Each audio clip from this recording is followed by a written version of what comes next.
I'd like to call the June 15th Planning Commission meeting to order. Can I get a roll call, please?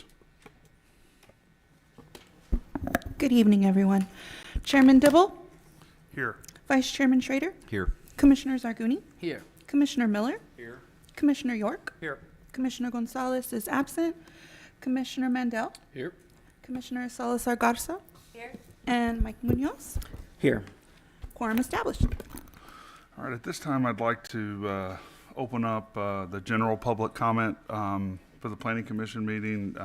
Understand that if you're here commenting on a specific agenda item, you will have an opportunity to speak as that agenda item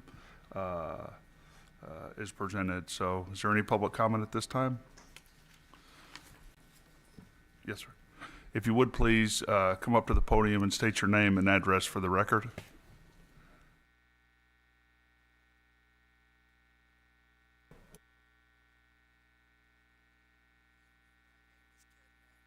I just found out, no relation to Brian here. I live at 15306 Key Largo Court, a quiet residential street on the island. I have served on a city board before, so I very much appreciate what you guys go through and the difficult task you have from time to come to the decisions that you render. I also appreciate the job that city staff does. Being on the board, I know the work they can put in, and this was a very contentious and difficult issue, and I think they have done yeoman's work on that. So how did I get here? And by here, I mean to the island. 40 of the last 50 years, I lived in the Houston area. During that time, I've been to Corpus Christi once, and I worked for a company, an airline, that flew to Corpus Christi. Never got hit except that one time. Came time to retire, and we pulled the plug in Houston, spent a couple of years, pretty much decided on Florida because we had lived there before. But we said, you know, we owe it to ourselves to check out the Texas coast. Living in Houston, Galveston, that was never a consideration. We got here. We went to the beach for the first time because that prior trip, we never even made it to the beach. I'm not sure I recall that Corpus Christi had a beach. And we said, wow, this place is incredible. And we've been here 5 years now, and we don't regret that decision. But you know, I'm going to turn 80 here in a few months. I need my sleep. I decided to buy a house in a quiet residential street. My expectation is for the rest of my years, it will remain a quiet residential street. Your staff, the city staff, has put in many, many hours and has come to that same conclusion. As I said on the last page of the presentation you'll see tonight, they recommend accepting the ordinance as is. I hope you guys will accept that ordinance. Thank you very much for your time. Thank you very much. Any other general public comment? If you would please come up and state your name and address for the record.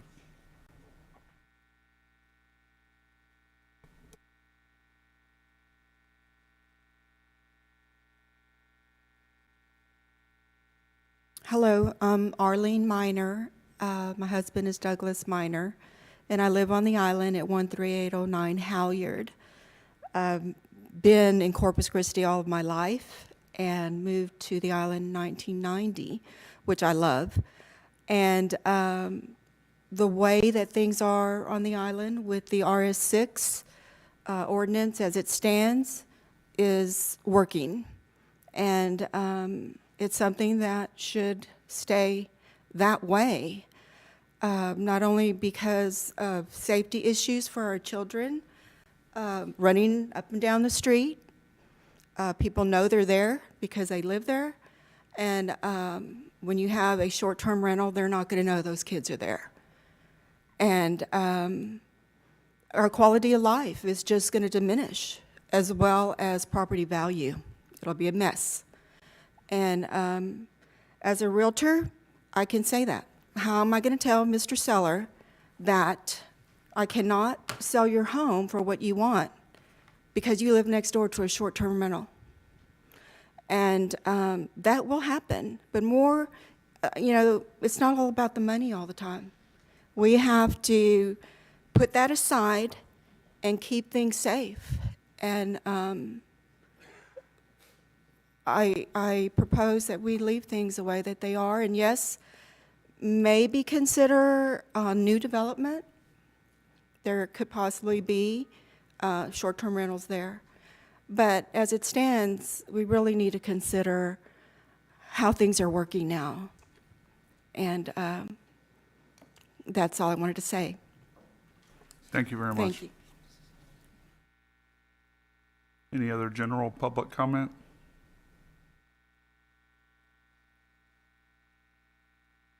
Hello, and my name is Yolanda Ramos. I live at 6629 Glazebrook Street. I got a notice about a rezoning, but before I got the notice, I see a structure being built at 626 that doesn't look like a house. I see digging going on. So even though, wow, it's gonna be a change, we're gonna get buildings, I live in a rental. And I don't want them to knock my gate down, start talking about easements, dig in my yard. You know, I'm worried about the taxes going up because I already pay crazy taxes because I live next to the school. So imagine, I'm in a business zone now. Do I turn my home into a business?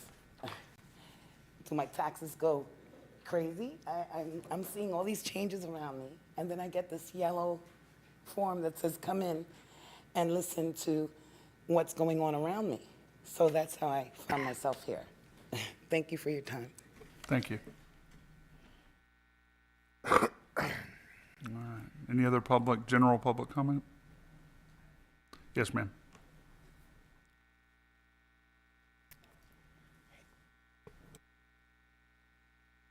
Hey, my name is Jeanette Protzeller. I'm also on Halyard 13850, and I also live on Padre Island. I met you guys first time last year on June 9th, 2021, because there was a house across the street from me on Mizzen who wanted to make it a bed and breakfast, and we discussed how a nuisance it was and how it was an animal house. And I have small children, and they go to Seashore Learning Center.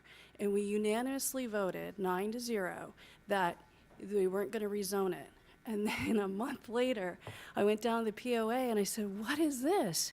Because I got another notice, and this time it was the same person from project manager Greg Garrison, and then it said on here, the City of Corpus Christi Planning Commission has recommended approval.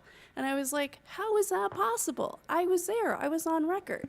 So I just want to make it, we all know there's no appetite for this in the residential.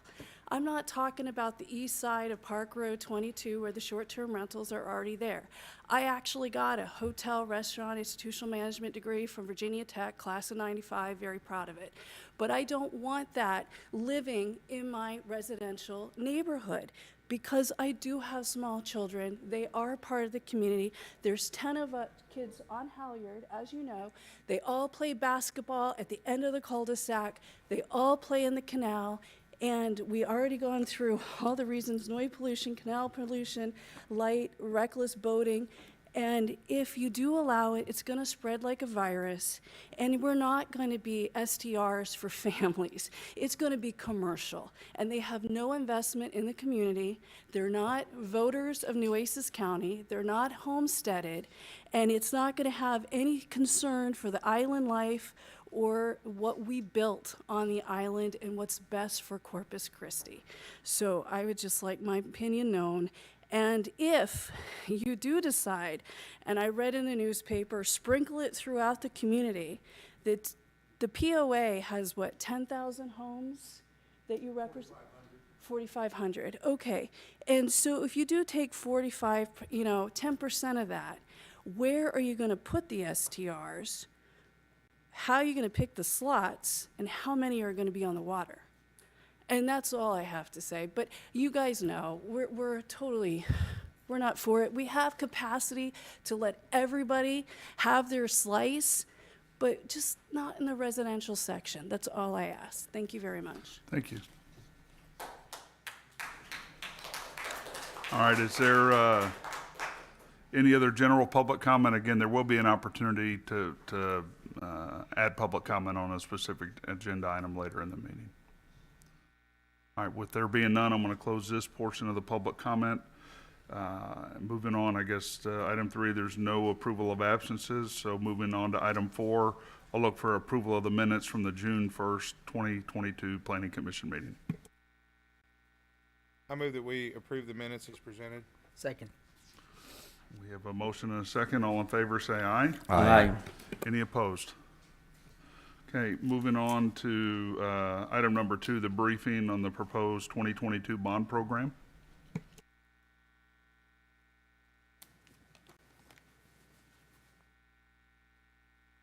Good afternoon, Mr. Chair, Commission. My name is Neiman Young. I'm the Assistant City Manager for the City of Corpus Christi. One of the departments that I am in charge of is, well, a couple of the departments that I'm in charge of are the Public Works Department and the Engineering Department. The Public Works Department and the Engineering Department have been working very closely together to put together the bond that's coming up for fiscal year 22. We'll stand by for the presentation. While we're standing by for the presentation, please note, I'm sure that you all aware, you read the newspapers and the media, the city is currently pursuing the second largest bond in the city's history for fiscal year 22. Specifically, we're asking for $125 million for the bond. City staff went to council with their request for approval. We gained that approval from council with the understanding that there would be 2 conditions that were met. Number 1, we would have a one-on-one discussion with our council members, and number 2, that we would visit with different stakeholders, groups across the community. Our intent for all these different meetings is to get comprehensive feedback from all those different entities on the spend plan on how we're going to execute the expenditures of that funding. Once we gather that feedback from our stakeholder groups and from our council members, we'll then sharpen our pencils, beef up the draft proposal that we've been presenting to the council members and now to you all tonight, and then we'll take that back to council for approval on July 19th. On August 16th, that's when we anticipate that we'll take the final proposal to council for approval to be added to the referendum that will be voted on in November. Slides.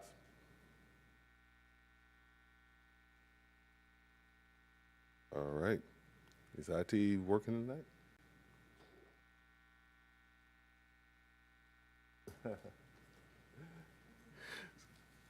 So while we're waiting on Andrew, please note that the bond is broken down into 3 different categories. We have streets, which, as you all are aware, has been identified as the #1 priority by City Council and the Mayor.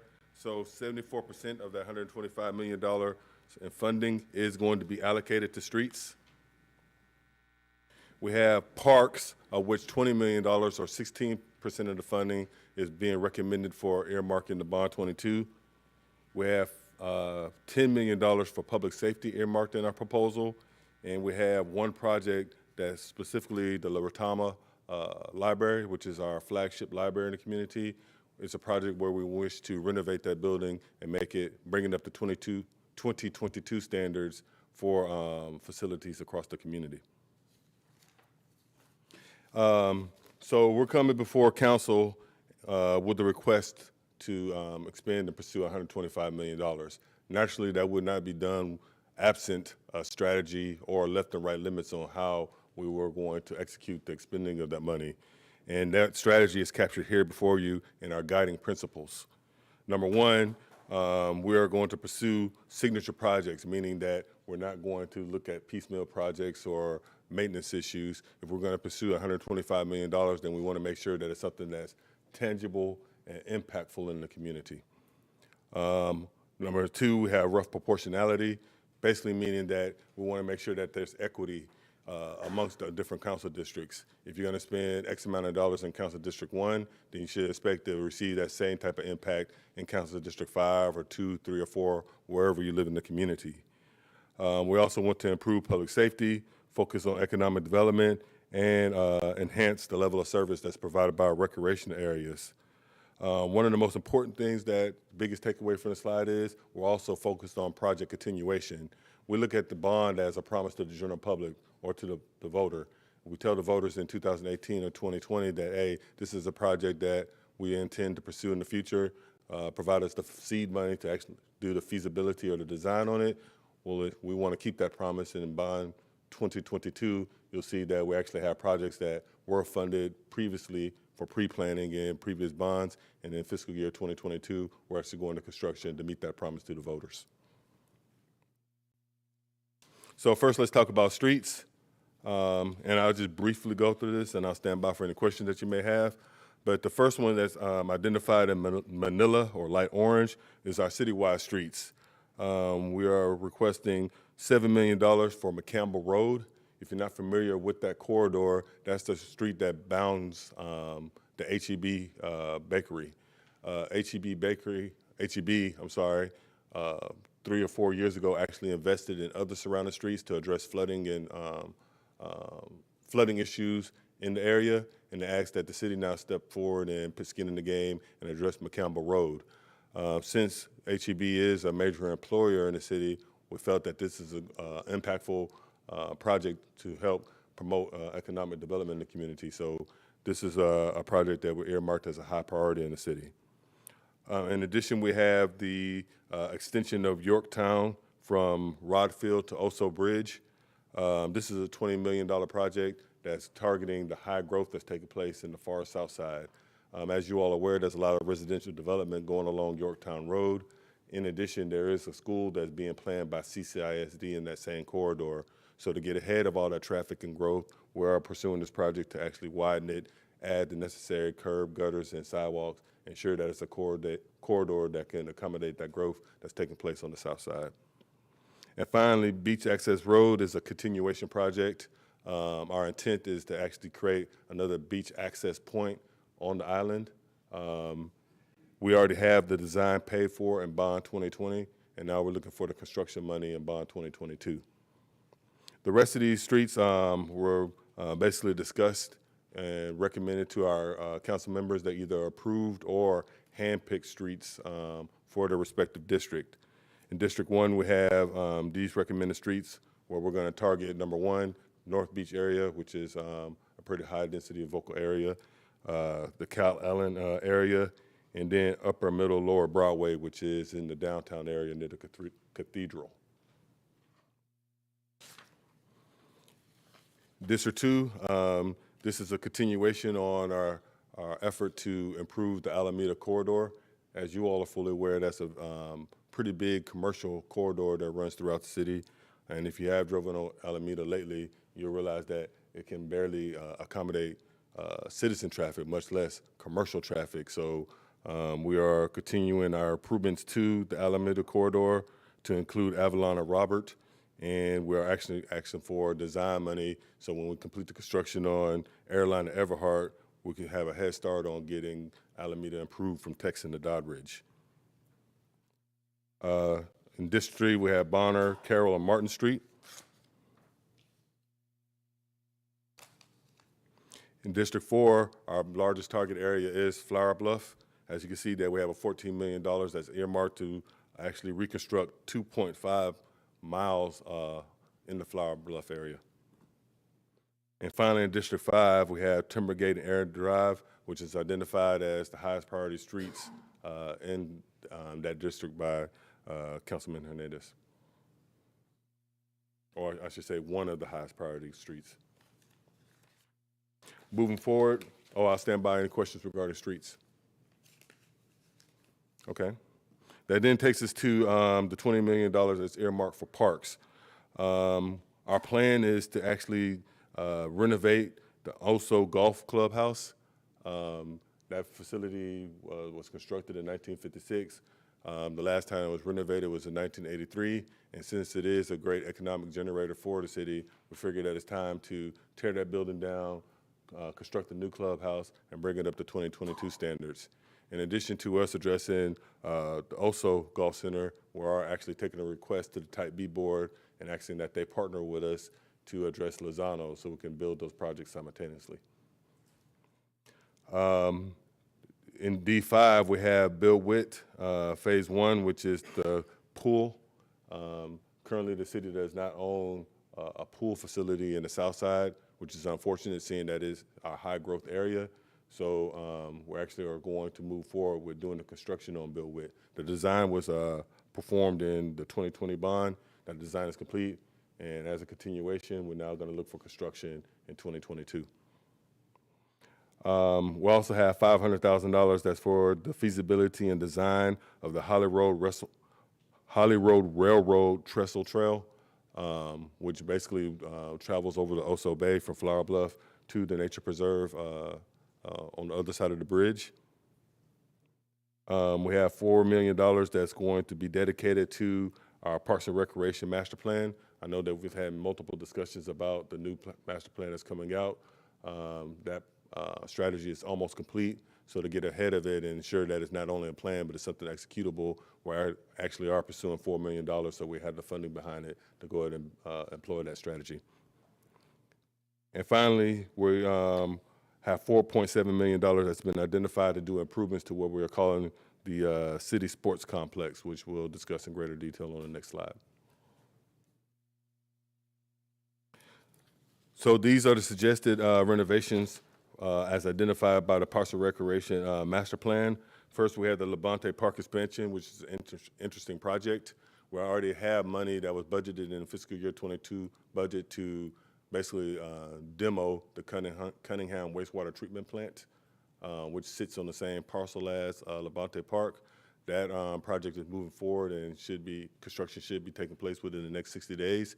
Once that wastewater treatment plant is cleared, we actually are going to go ahead and move forward with this $1.6 million project to actually do a strategic plan for Labonte, increase the level of service in that facility so it could better serve the citizens in the Cal Island area. We have $1.1 million to do some rehabilitation in Cole Park. $1 million to address Commodore Park, which basically currently sits as an empty field with overgrown grass. We are now going to go ahead and move forward with putting some amenities in there and create another park facility for individuals on the island.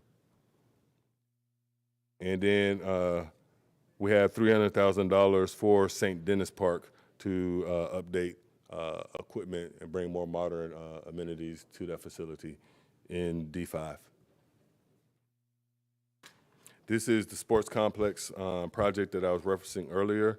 And basically, if you all have been around or if you have kids that are currently in softball or baseball, I think that you'll realize and admit as well that all of our facilities, baseball, softball facilities, are in great disrepair.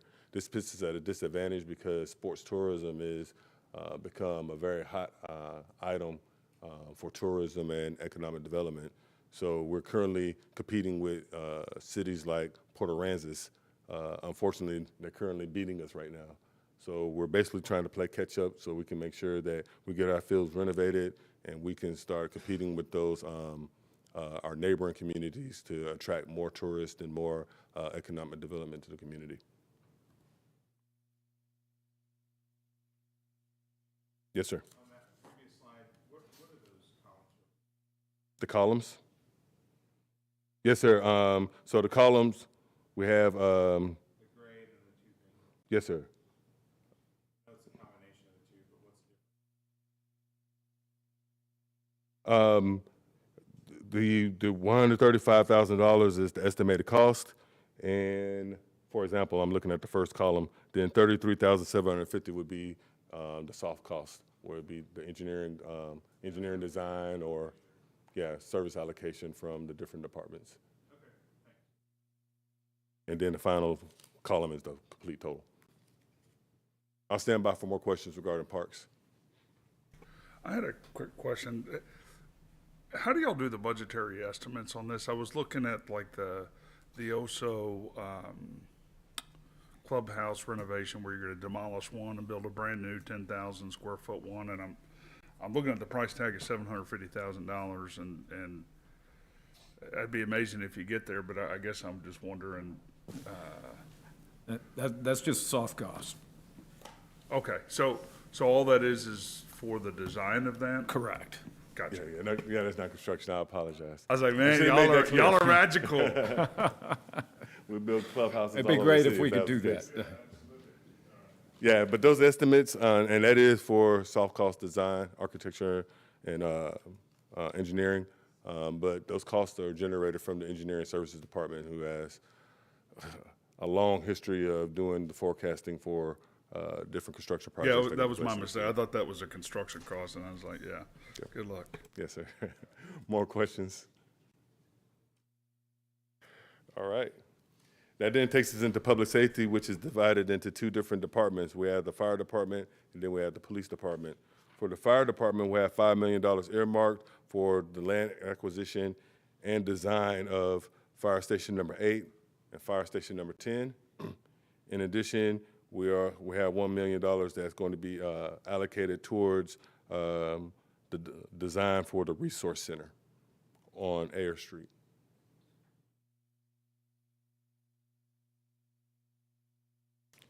And then on the police side of the house, we have $4 million and $1 million respectively, where the $4 million is being allocated for land acquisition, design, and construction of the far south side police substation, and then $1 million for design and land acquisition for the Cal Allen substation, which is a game changer because basically we're going to be establishing a footprint in the Cal Allen area and the south side where there currently isn't any police permanence.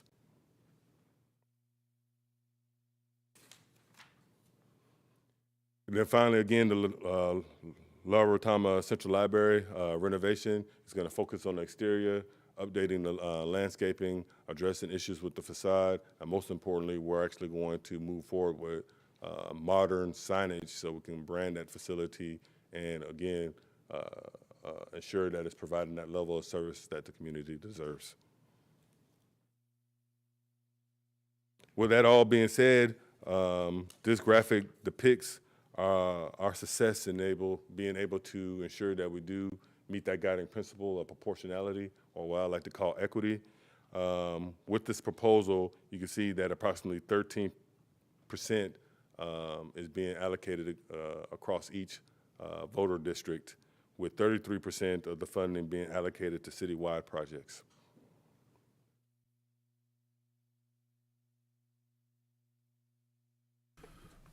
Commissioner Schroeder? Yeah, I've got a couple questions on it.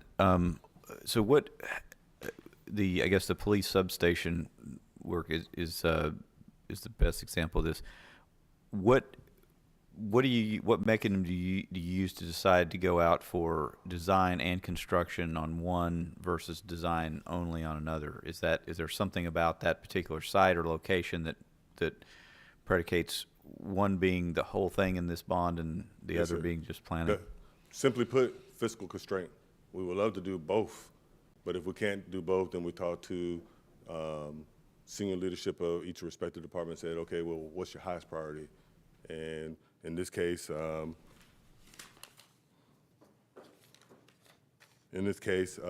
far south side substation was designated as the highest priority.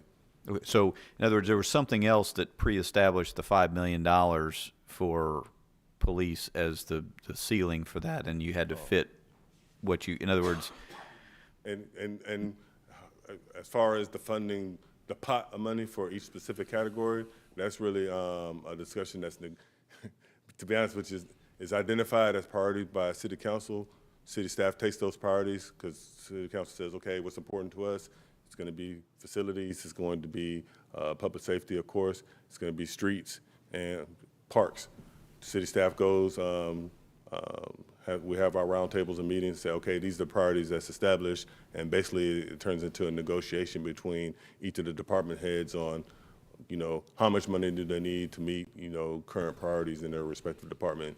And from there, executive decisions are made, okay, we're going to allocate X amount of the bond towards those priorities based off of your ability to justify your needs in your respective department.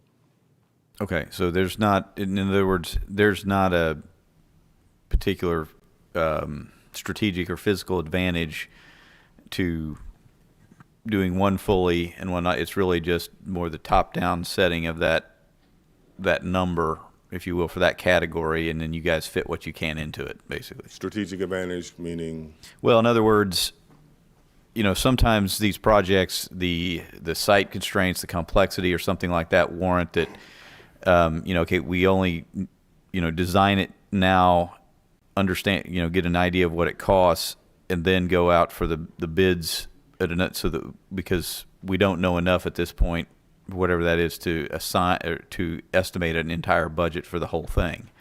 I mean, as a practicing architect, I mean, that's kind of the way I look at it, is maybe some of these projects are more complex than others, so therefore you don't decide not to budget it. But it's really much more about this top level strategy, setting these numbers, and then you're able to you all fit in what you can into those Yes, sir. categories. And you're absolutely correct. I'm basically giving you all an executive summary because we took into account all the different considerations, how we arrive at a specific number in a proposal. I'd probably keep you all here for, a couple hours. Okay. Of course, we concern ourselves with capacity. We ask the engineering service department, hey, is this realistic? Because they are that critical core on being able to get all these projects, through procurement and, through design, and in some cases in construction. So, that's a factor. We'll also take into account, like I said, supply chain. We can ask the Parks Department, hey, can you realistically get this playground set here? Because at the end of the day, what we want to do is ensure that all these projects are completed prior to fiscal year 24. We're trying to get everything done in a 2-year time frame. If it's not completed in a 2-year time frame, we see it as failure. So, understanding that timeline, we basically do reverse planning, address capacity issues and its ability to meet that timeline, and that definitely serves as a big elephant in the room on how we're going to arrive at a budget for each respective category. I think that's the real reason for me asking the question, is with so many of these projects are in all environments now, trying to budget projects and then hold that budget over a year plus with the volatility of materials markets, supply chain issues, and everything. It makes it extremely, so it's going to make it harder to meet budgets whenever the longer they're established and held. So I was just curious as to if that played into it. Yes, sir. And not to get off topic, but we can take it even one level further. Executive leadership holds us the task as well. The history of each respective department's success or failure and able to meet those deadlines with other requests they've had also plays a key role in as well. Their ability to do project management. You're like, oh, you weren't that successful in bond 2018, or you have, this much money laying out now for projects that aren't complete, and that's just one more decision point one more factor that's placed into the decision-making process on how much money is going to be allocated to each category. So that we can go all day on the different consideration factors, but it is a strategic and deliberate approach to how we put together, our recommendations that we're going to take before yourself and before council. Okay. And then last question, back to streets. How many of those street projects are full replacement, meaning everything below street surface, all the utilities, upgrade, and all the sub-base, all that, and how many of them are just a replacement of the road? I'd say the vast surface. majority of these are full reconstruction, and we typically restrict the bond to full reconstruction type projects on collectors and arterials. Okay, thank you. Commissioner Miller? I noticed on the first slides, you said no property tax increase. I assume you mean rate, correct? That's correct, yes, sir. And should the bond fail, what would be the correction in the rate? Well, if the bond failed, then that's a whole totally different discussion, because naturally it is highly unlikely that we would pursue, $125 million worth of projects at that point. So depending on, executive decisions above my pay grade, but I would be confident stating that there wouldn't be a property tax rate increase, because it's unlikely that we would pursue, the initiative if the bond failed. Well, what I'm saying is, basically, the city finance bureaus are looking at this saying that based on lots of different factors, first and foremost being property valuation increases as far as the appraisal values and stuff. Yes, sir. That's how Yes, sir. Presumably, if the bond failed, there would need to be a city of Corpus Christi tax rate decrease. As there would not be a need to spend this $1 million.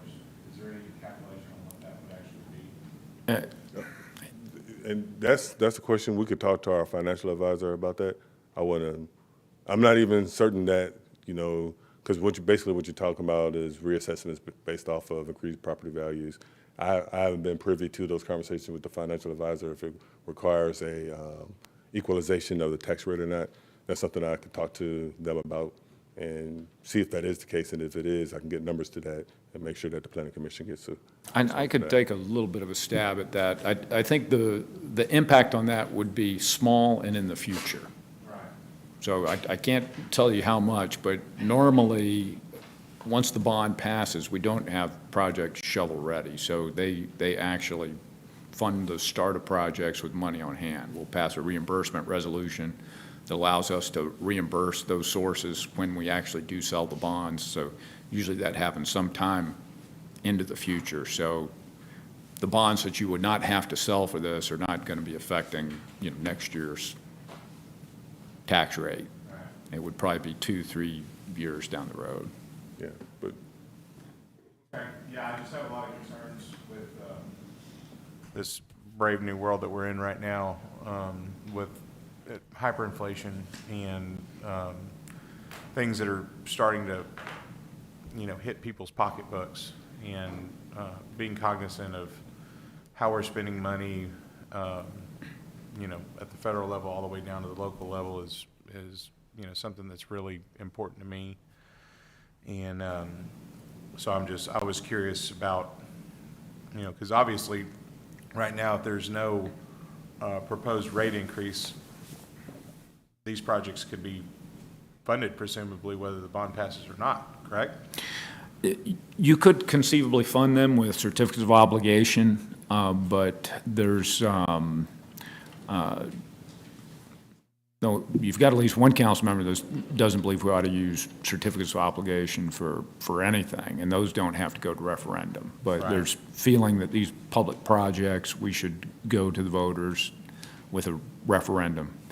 Now, if the referendum were to fail, by law, we have to wait 3 years to fund them with certificates of obligation. Okay. Well, that's good to know. I didn't know that.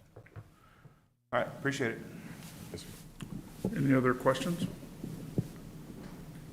All right, thank you very much. awesome. Thank you all for your time. Moving on to the consent public hearing items.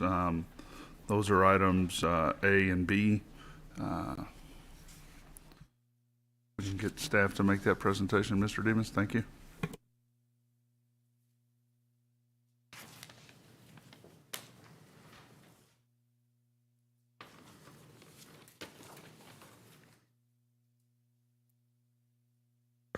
Okay, thank you, Commissioners. Andrew Demas with Development Services, reading in tonight's consent agenda, beginning with consent item under letter A, plats. Item number 3, Rancho Vista subdivision, a preliminary of 98.7 acres. Item number 4, Rancho Vista subdivision, unit 25, a final of 20.29 acres.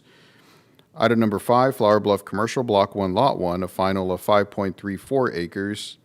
Item number 6, Oso Ranch, Unit 1, final of 33.206 acres. Staff and the Technical Review Committee have gone over the plats, and we find that they meet all conditions of the UDC and Texas Local Government Code and recommend approval. Under item B, which is item number 7, this is a rezoning case 0522-01, Corpus Note Acquisitions LLC. The request, which is located at 3241 Reed Drive, from the RM1 Multifamily District to the ON Neighborhood Office District, and staff recommends approval. That concludes tonight's consent agenda, and if there are any questions, I'd be more than happy to address them. Commissioner Schrader? Okay. Are there any questions for staff on items A and B as presented in the consent agenda? Okay. There will be none. I will ask for a motion to approve items A and B. Just, we might have to open public hearing, Oh, Mr. Chair. My apologies. No worries. Let me, at this time, open up the public hearing for items under Section A and B of the Planning Commission agenda. With there being none, I will close the public hearing section and now ask for a motion. Make a motion that we approve item 3, 4, 5, 6, and 7 as presented by staff. We have a motion and a second. All in favor, say aye. Aye. Any opposed? Andrew, if possible, can we maybe move up item number 9 and address that agenda Sure, item absolutely. first, if possible? I know we're going to have some. I think item 8's going to maybe run a little bit longer, and so if we could. It is a fairly quick item, since this was a tabled case a few meetings back, if those recall. The property located at 602 Saratoga Boulevard.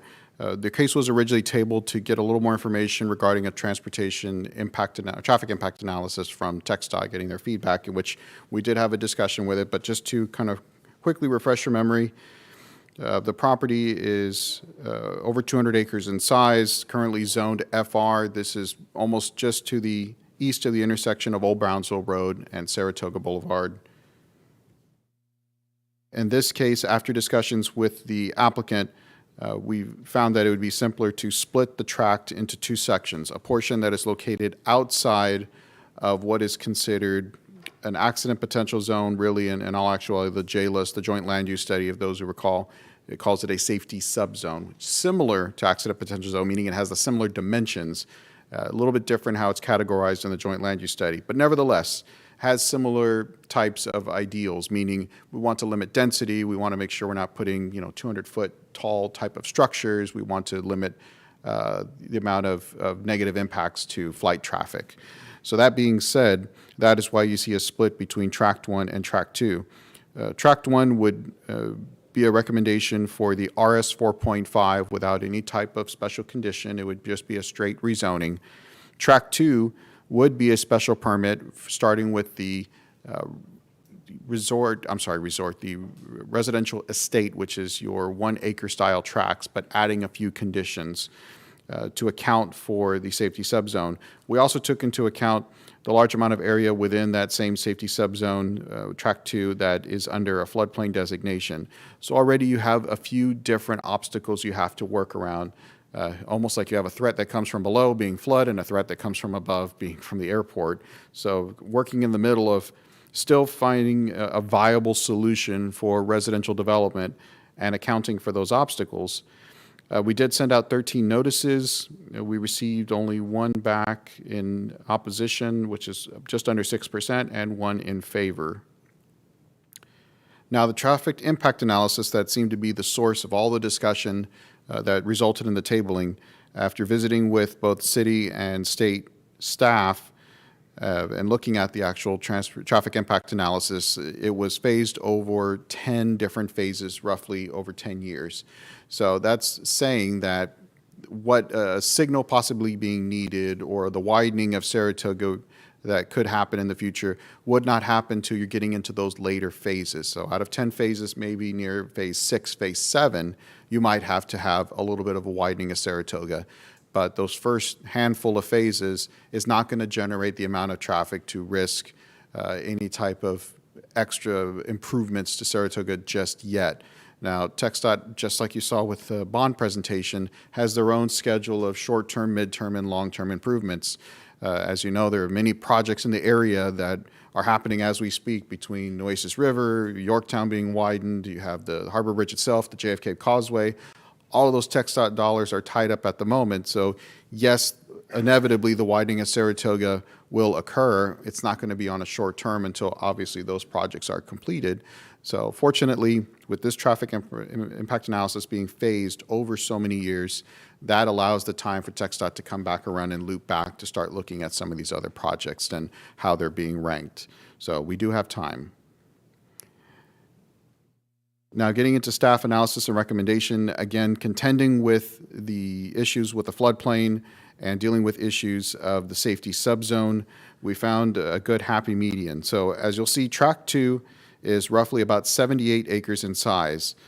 But what you can't really see on this map is that this entire area of Tract 2 that's owned is all of this within the border boundary. So even though the request for zoning is 78.7 acres for Tract 2, in all actuality, it's really 135 acres when you account for all of the floodplain area.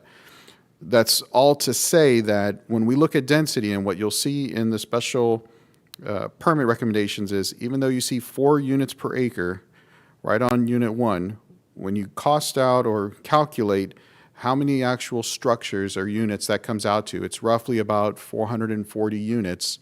When you divide that over 135 acres to account for all of that extra floodplain room, it comes under 2 units an acre, which is exactly what the safety subzone proposes.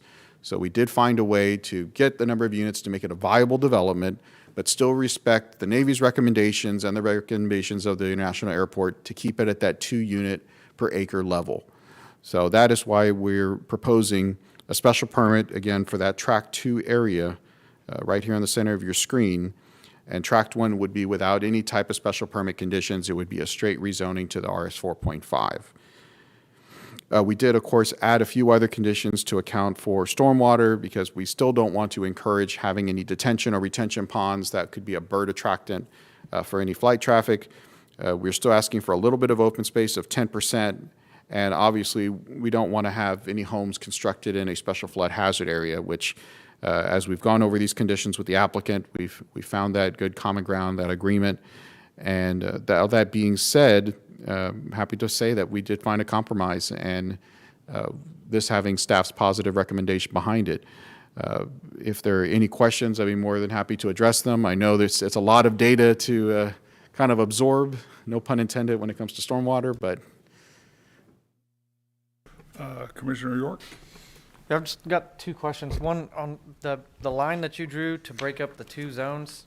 Yes. Kind of a goofy diagonal line, and generally subdivisions aren't drawn out that way. So I just wonder, do they have any wiggle room on how that, does it have to follow that hard line perfectly, or can they kind of, That is exact give a little, discussion that came up, and fortunately, the applicant, Mr. Brazelton, has been willing to become a pilot program. So as you know, we're starting to reinstitute the master preliminary plat. And this is a perfect example of why a master preliminary plat is a helpful tool, in which you can lay out your phases, even when you have, as you mentioned, goofy lines you have to work around, like floodplains or hazard areas when it comes to flight traffic. That gives the ability to have adjustments of those phases into the future, meaning master preliminary plats, you lay out your entire development, and as you focus on certain parcels for the preliminary plat, that is when you can get into the nitty-gritty of how those 2 sections will connect. In some ideas, you can use that, the kind of a dividing line can blend into a community, meaning you can separate it by some type of trail system or some amenity, or it can just be a change in what that community is internally. Just like you have within King's Crossing, you have the Barladock section. It's a community within a community. So there's ways of using design to get around some of these awkward shaped lines, because unfortunately the world doesn't always work in straight lines, but we do our best to accommodate where we can. Okay, thanks. And the other one's on the floodplain, or the conditions that you added. Specifically, you worded it, no homes in a special flood hazard area, and I wonder how much did y'all look into that, because there's different designations of special flood hazard areas, and we build homes in them all the time. The Yes, whole island is a special flood hazard area. So. That would apply specifically to the AO and AE zones. Okay. It wouldn't touch the 0.2% areas. Obviously, it wouldn't touch Zone X because those are well outside even the 500. The idea would be, and this is not the final map, those won't be adopted till October when it comes to the final appeal map for FEMA, those new firm maps. And this doesn't take off the table if there is a future CLOMAR. So there are still some options if there was to be some development. The idea by setting the standard up front of no development into the special flood hazard areas is to make sure that we're keeping that density low between that 2 units an acre. It doesn't mean that we can't come back and explore options as those maps are being integrated. Okay, thanks. Commissioner Miller? I just want to make sure I understand this correctly. So, of the 134 acres within the APZ2, we're taking out 62.21, which represents this kind of border on three Correct, sides, yes. right? And so we're taking that off the table, but we're taking the remaining 71.79, and instead of the recommended 2 dwelling units per acre, we're bumping that up to 4. And then we're taking that number and dividing it back into the whole and arriving at 1.92? Correct. Now, the problem I have with this is, and Commissioner Schrader will probably remember, we had this discussion on the property on Yorktown. And Commissioner Schrader said it would be great if there was a method to where if you have a piece of property that gets clipped by a APZ, where you could kind of blend that density. You remember that, Sheldon? And place the homes. The bluff? Right. There was that residential estate that was looking for a RS 22. And you were asking if there was a way where you could basically blend that density and isolate that density to a certain part of that property. And the answer at that time was no. How many times has this been done before? This would be the first. Yeah. So I kind of have a problem with that because essentially you're taking, I mean, what is the feedback from Pollock and CCIA? They are happy that we're keeping the density low, below the 2 units an acre, giving the flexibility. But do they understand that the majority of this acreage is going to have higher density at 4 units per acre? Well, I'm always cautious in saying when can I attest if somebody understands something. The joke I always say is I can explain something, I can't understand it for them. So we did thoroughly explain how the calculations are coming about and why we're using the extra conditions, such as maintaining that extra 10% of open space and keeping out of the special flood hazard areas. That allows clustering at the furthest ends. So think about it, when you have the RS 4.5 standard, which keeps your 4,500 square foot lots, it doesn't mean you're going to have houses scattered, which is something more that you see in the Navy guidelines, where you have 2 units per acre and they're scattered almost in a perfect grid. The idea by giving them the 4.5 standards is allowing them to cluster in one specific area and still giving so much open space. So it gives a target for pilots to avoid, and that is something that's coming right out of the ACU's manual. It says if you have density that may be around that 2 unit per acre mark, if there's a way to give more open space and cluster those neighborhoods, it takes it further out of the hazard. Even if it sits within that zone, it gives the ability for a pilot to negotiate around that development rather than scatter them at the same density of 2 units an acre.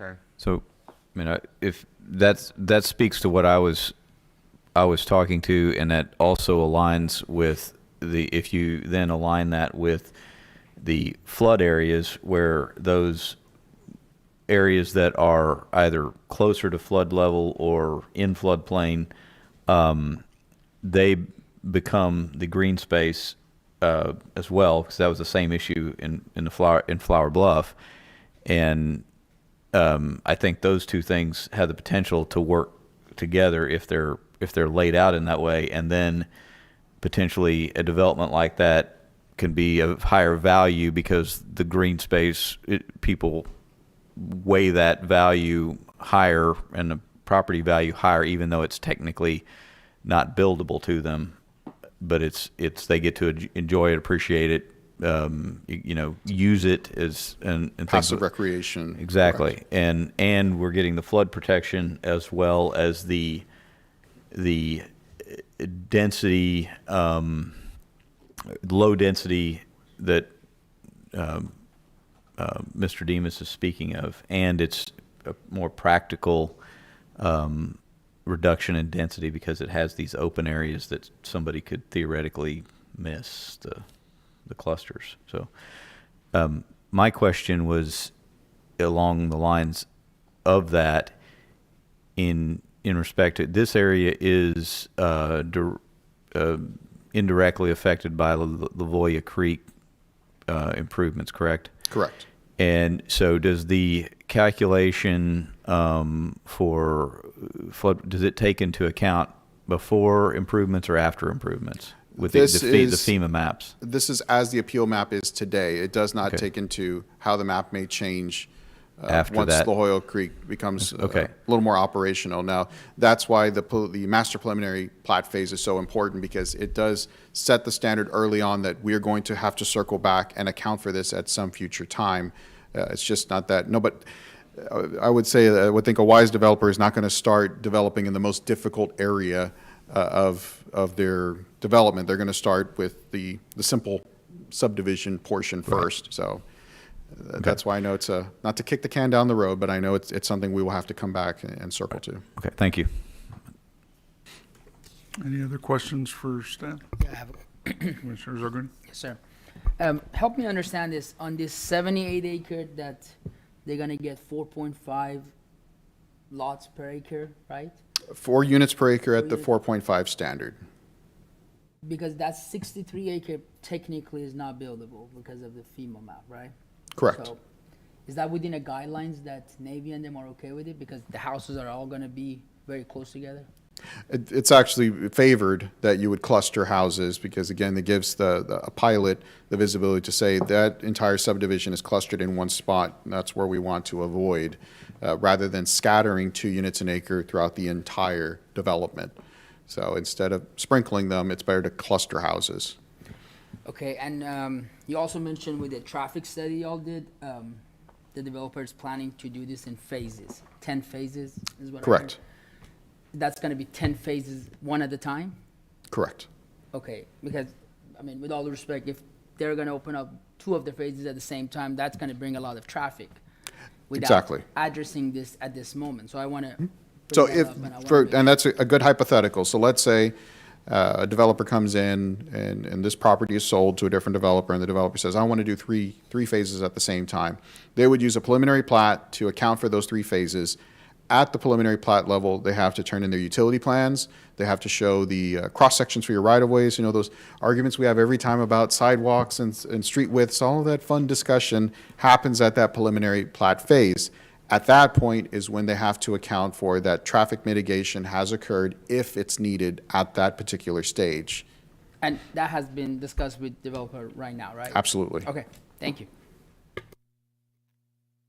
Any other questions? All right, there being none, I will open up the public hearing for item number 9, and I guess the applicant's here. We normally let them speak first. Mr. Chairman, Commissioners, I'm Bart Brazelton with Brazelton Development, representing the Saratoga Project. We're here with any questions you might have. Be happy to address anything you might be interested in.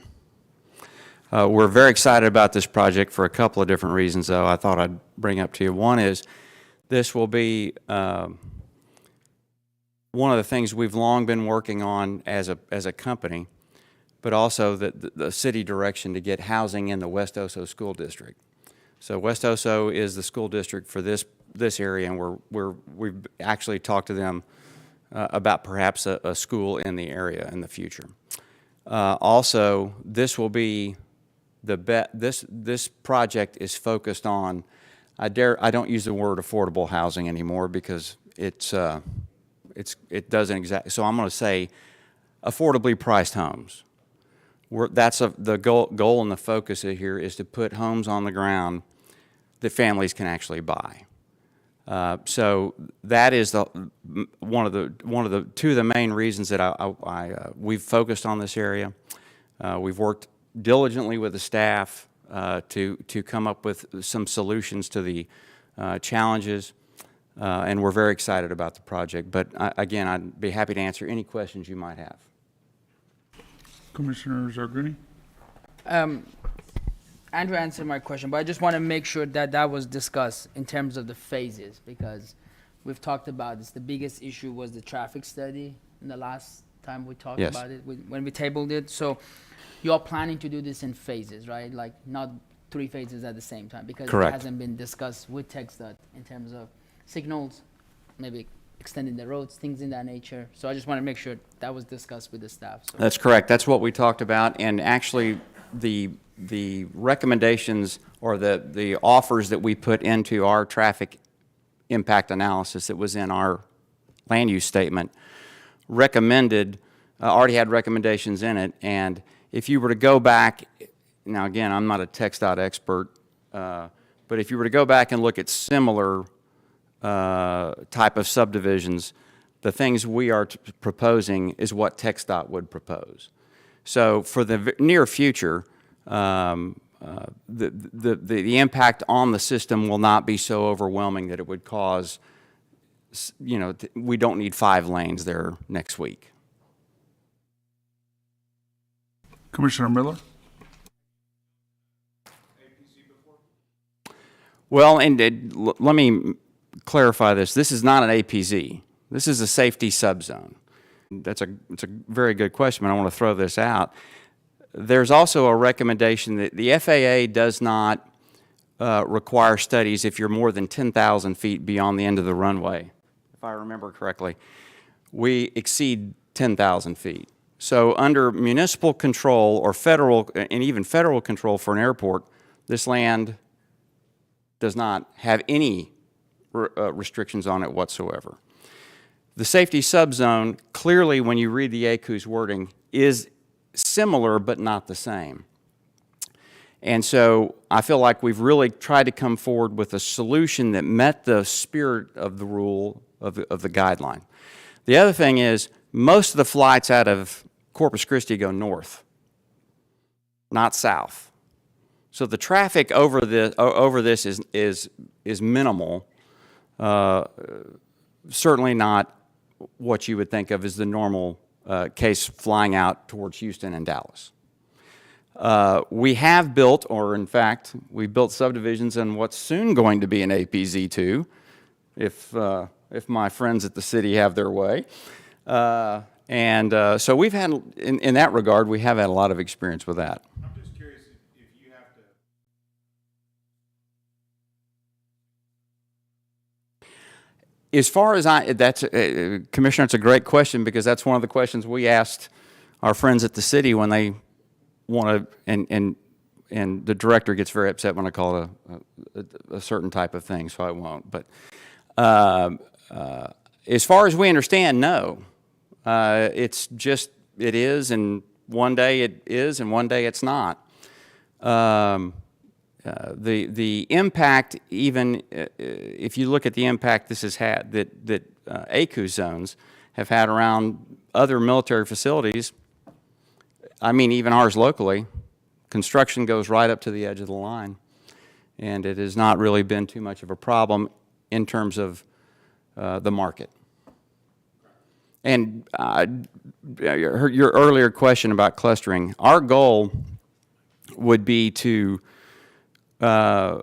create the largest open space we can, largest swath, so to speak, along the property line, which is the creek, and cluster as far away on the far right-hand side of the property, so that if there were some sort of problem, there is a large open space area that would be in place. I wish I could take, I really am serious, I really wish I could take more credit for it. Once we sat down and started looking at it with our engineers and the city staff, it became real clear, and I was not here the day you guys were talking about this other issue, but it became real clear that these two should work together very well about the creation of open space and its use. And to the commissioner's point, open space is at a premium. People perceive that as a premium part of their subdivision, or their neighborhood, I should say. We call them subdivisions. Our owners live in neighborhoods. We want to create trail systems. We want to facilitate the use of that space, but we also at the same time want to make sure that any guideline that would be in place was followed. And so I have to give great credit to the staff on working with us through this. just want to make sure that these solutions are offered to everybody. You know, not just Bart Brazelton or, you know, select individuals. I want to make sure that these solutions are made aware to every developer that comes in the door that yeah, probably that's not going to work, but we could do this and make this a developable piece of property. Hopefully, this is a precedent. I will tell you, not everyone, not every developer probably looks at a piece of land and, you know, wakes up in the middle of the night and has that great brainchild or thinks about it enough. This is not the first effort, not the second effort, not the third. It was about the fourth or the fifth to really come up with a solution that was helpful to the neighborhood and helpful to the public both. So I will tell you, from my experience, especially on this project, the staff is very open to new solutions and good ideas, but it often takes a little bit of time, a little bit of thinking, and a little bit of, hey, about what if. And those what ifs can get you a long way. And I hope that this project does set a precedent, and I hope this project shows that there are a lot, even with a lot of guidelines in place, you can build a nice neighborhood in a part of town that really needs it. We really need this type of housing in our city. We really need housing on the west side of Corpus Christi, and this kind of fits both those. Okay, thanks. Commissioner Salazar Garza? Yes, I agree. We do need more housing, not just on the south side or on the west side, but in a lot of other areas. But one of the questions I have is, being the fact that this track 2 has a special permit, correct? And the following conditions, which is a pretty good list. Yes, ma'am. Who follows up with making sure that this list is going to be intact with exactly what is presented here? I guess in particularly the stormwater, you know, being the fact that there is a flood hazard area in that area. I mean, it's already known to be flooded. So we're going to start building some units out there and, you know, just, I mean, how do we, who follows up with all this? Making sure that all of these presented here are going to be. Excellent question. That's every single building permit. Every single building permit. In fact, we just had training this morning on how to recognize special flood hazard areas for our front counter staff. So we are training top to bottom of how do you recognize these layers, what do they impact, and what rules apply. That doesn't mean that everybody in the hierarchy has to be an expert on it, but it's helpful that at least one person can raise a flag and say, I might see a problem, please double check. So these special permit conditions on every single residential permit, no different than a PUD that we've probably approved 1,000 of them, have to go through every single permit, double check the PUD, look at the plans, do they match? If they don't match, ask a few more questions. And I'm happy to say that that training has really paid off.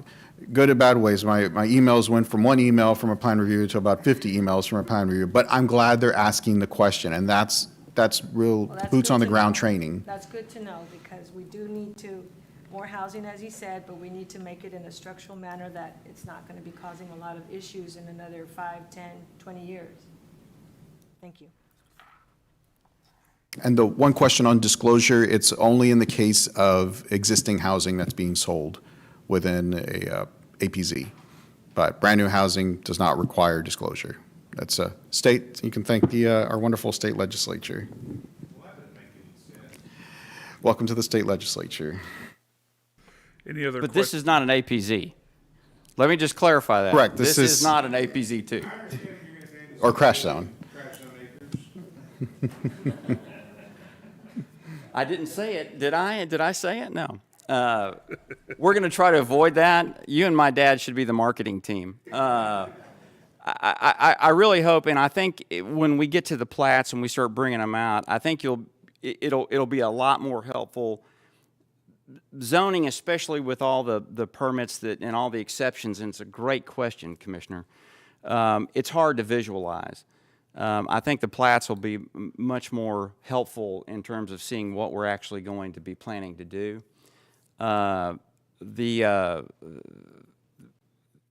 Whether there's going to be a mass notice of future APZ2s or not, I'm not sure. But I do want to clarify, this is not one of them. It is a safety subzone. That's, The rooftops have to say land there, right? Is they have no, gosh. well, you know, I had proposed maybe organize them as a giant arrow type of Believe design this. for the housing, so points it to the right place. It's a tough crowd. That an existing house within an APZ, if I'm the purchaser of that house, and then I don't know, because whoever sold me that new house, you know, didn't tell me, didn't have to by state law disclose, how do I disclose it to the next person? That is when you're required to disclose to the next person, and if you don't disclose, then there's, I'm sure there's repercussions for that. You didn't know. But you also, as the second home buyer, probably didn't have a lobbying team that works at the legislature and push for certain amendments to be made. But this is not one of those. This is not one of this. Either way, this is within a safety subzone, not an APZ, And- regardless. So this wouldn't be affected either way. And the reason for that is it is designed by the exact same dimensional standard as an APZ. So I know of the many meetings we have, and it's probably a blur, APZs have a hard definition of 1,000 feet wide by so many thousand feet long. The safety subzone that's established for Corpus International is designed by the exact same standard as any other APZ. So it's not a duck, but it does have feathers and it quacks a little. That's to say it's designed just like an APZ, but doesn't have the same rigorous requirements as an APZ. In this case, as Bart mentioned, we've taken the spirit of what any other APZ would have to go through and applied it to this site. And it's a... This is actually, for the few flights that go south, Corpus International does have a few, 60% of their flights are military related. More of them are on the weekends because it allows Corpus International to only have one control tower on versus having the tower at NAS and CCIA on at the same time. So it allows Navy training to still continue for the few touch and go landings that are done there, and it's completely controlled by that control tower. So it's more for efficiency of the reason why training is still occurring out of CCIA.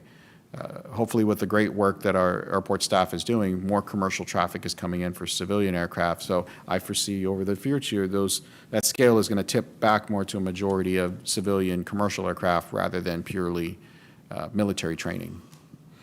There are fixed-wing trainees doing touch and goes. Sure. But there's also On the weekends. Coast Guard and there's also helicopters that are included in that number. Correct. And that's ICE, that's also Customs, that's every other government entity that has flights is within that 60% threshold. So it's not purely Navy training. And one thing, there's a massive difference, and this is part of the due diligence that we have done. There's a big difference between driving on the crosstown and the trainers landing coming across the Cabinets field and what we're talking about here. It's night and day. These are not pilots under training for the most part, and they're not consistently going all day long. There are some, but it's apples and oranges. And the other part that, and Commissioner, to your point, when I first looked at this, there's not a designation in the GIS for a safety subzone. So the guys doing the GIS pushed the other button that said ACUS. It is a similar, it's similar in terms of size and in terms of perhaps size, width, length, but it's in direct conflict with an FAA requirement. So that's why, after looking at this over a period of time, we came to believe it's a good place for housing. It's a good new part of the city that needs to be opened. And it's not, it's maybe about as noisy it is as on the south side of town with when the planes come. When the wind's blowing out of the right direction, they go right over my house. So, we'd be happy to answer any other questions. We got a few more. Commissioners Arguni. Yes, I just want to say I'm excited to see more of affordable homes, like you said. Hopefully, I don't know what size or price range of homes y'all have in mind, but excited to see that because it's definitely needed. To Commissioner Salazar's point, I asked the staff to please extra double check drainage, stormwater. We do know flooding and drainage issue is there. We don't want to build several hundred homes, and every time it rains, we have flooded everywhere. Our city is growing, and I really ask that make sure that extra protocol, as you mentioned, is taking place, please. And also to Commissioner Miller's point, I want to echo this. I really hope that this is an opportunity, not with all due respect to my friend, Mr. Brazelton, it is for everybody. I say this as I sit on this board, I've said this a few times. Everybody that creates and wants an opportunity in the city has to have a fair opportunity and not from the staff, just closed mindset as something doesn't work from the first glance.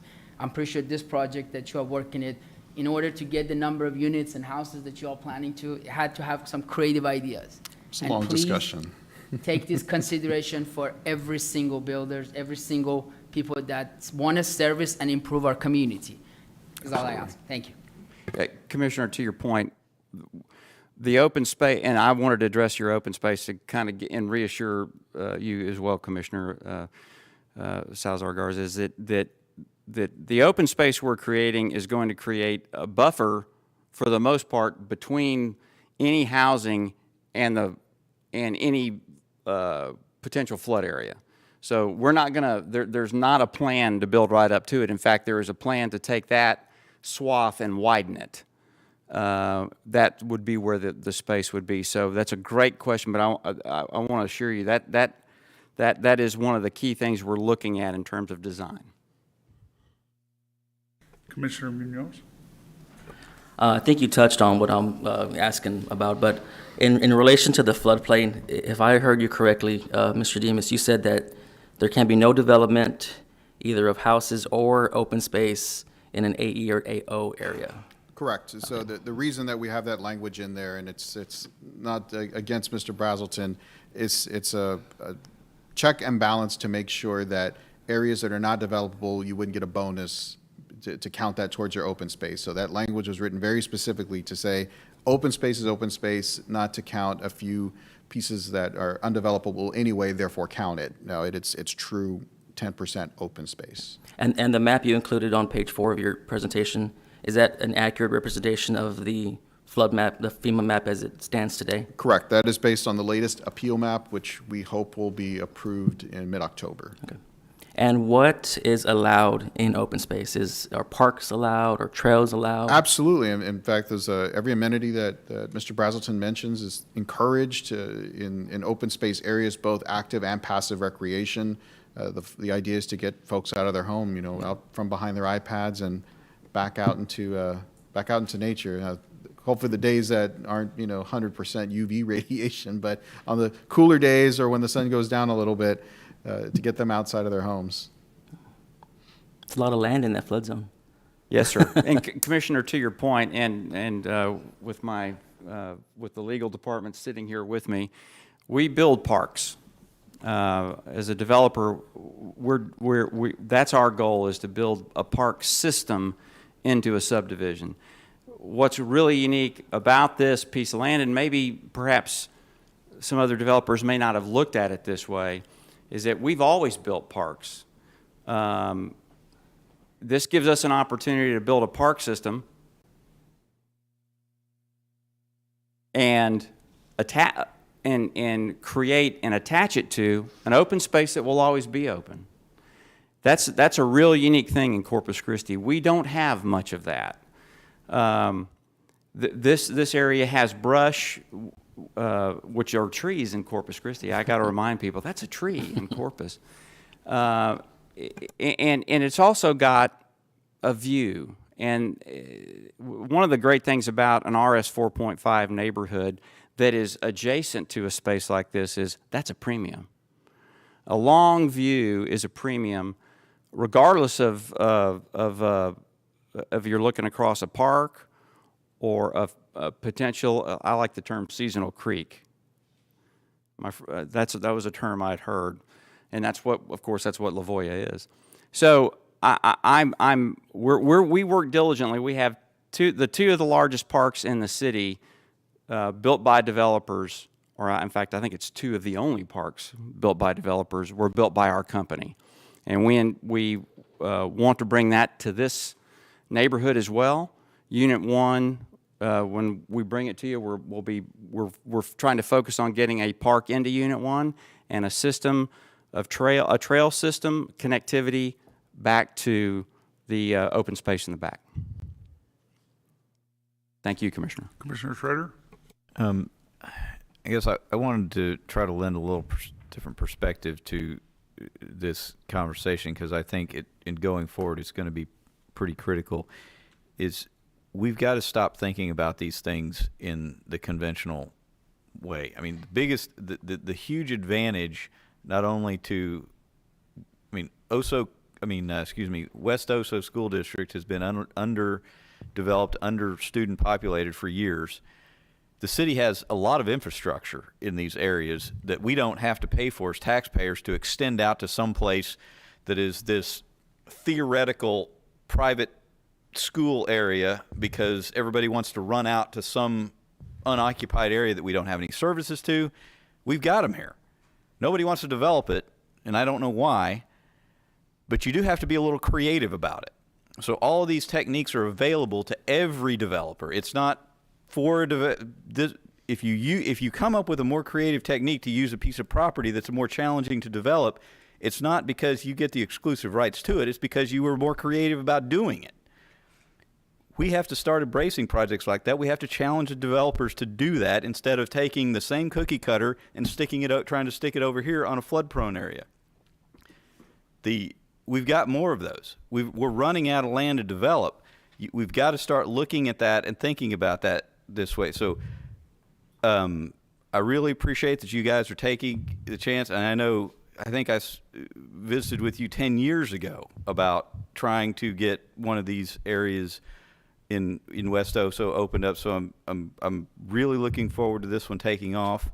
I hope it's in using those open spaces for effectively solving dual problems are going to be more and more critical all the time, because all of these tracts of land that we're looking at all have features that are different than that clean green space that has nothing affecting it. Those are few and far between now. So we have to use these ones that have little things attached to them, and we have to not be so wound up about these other things that affect them. We have to just understand what they are, understand the density issues and what they really mean by that, and know that that is going to create a desirable place. And yes, there might be a slight bit of risk, but there's a slight bit of risk with anywhere and anything. So anyway, I feel getting some perspective, because we're going to get more and more of these developments brought to us in places that have an issue of some sort that we have to think about, and what is the best way to use that. And people that develop them have to be creative about how they use them. Thank you, Commissioner. Thank you. All right. I don't think there's any other questions for the applicant. Thank you very much, Mr. Brazelton. Yes. At 4 dwelling units.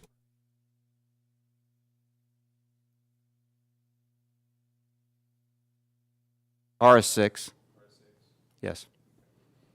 And 2 units to the acre is, I don't even know what it's, RE, I guess, isn't it? RS22. RE with a special permit. One of these days I'm going to have a residential estate. Thank you, Commissioners. I appreciate the opportunity to speak before you. If there are any other questions, and I agree with Commissioner Schrader, there's going to be more and more challenging pieces of land brought forth. That's what we have. A lot of the easy stuff's been done. And so being creative about the needs of the city and the pieces of land, I think it was very well said. I hope we can continue to be part of that solution. And I appreciate a commission that's willing to look at perhaps more challenging pieces of land and be open with us. Thank you very much. Is there any other public comment on item number 9?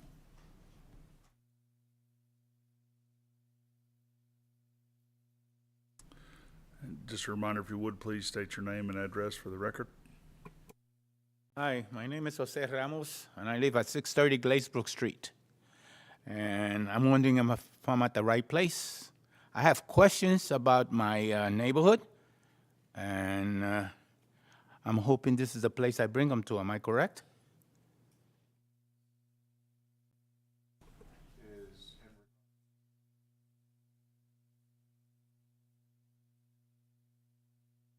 I live in Glazebrook Street. They got here number 7.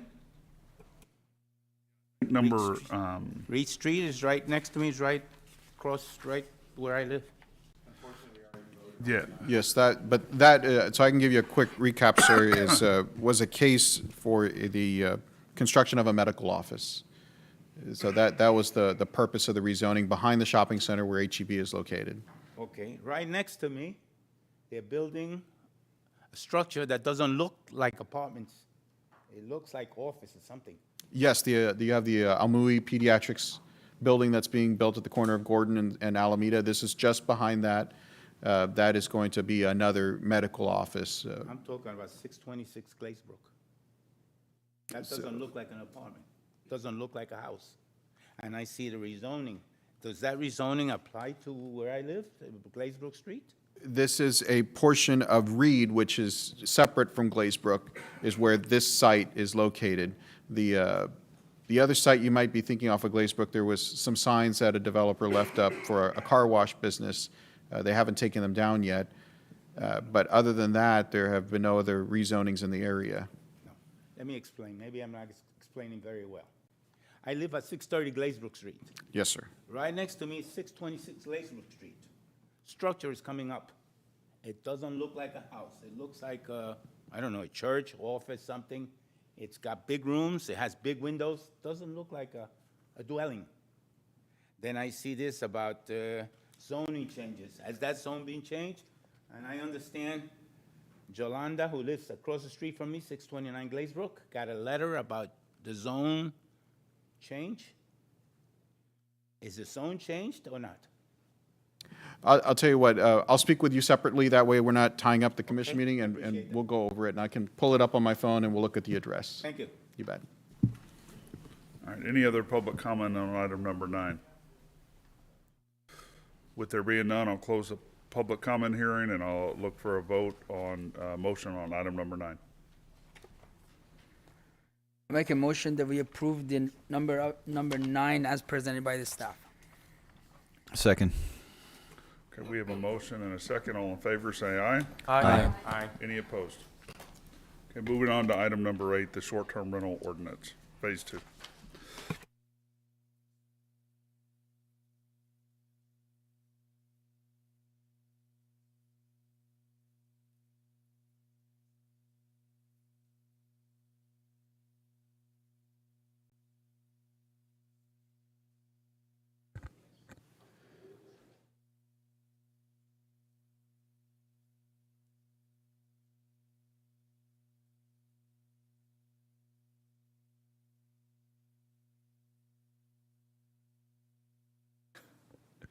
All right. Good afternoon, Planning Commissioners. Dan McGinn, Director of the Planning Department. This next item is a consideration of an ordinance for what we're calling the short-term rental Phase 2.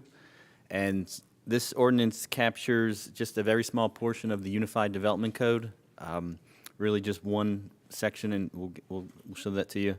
And then the larger part of the ordinance is within our municipal code, Chapter 5, it's business regulations, Article 2. We created that back in January for short-term rentals. These will be the items that we cover tonight, just quickly going through the team that was involved and some of the current regulations that are in place today for short-term rentals, some of the action that we've taken over the last year, the work that our stakeholder advisory group and really the public process that we went through since February. talk a little bit about the Phase 1 registration and general standards that were developed, and then finally, we'll go through the key elements of the recommended ordinance.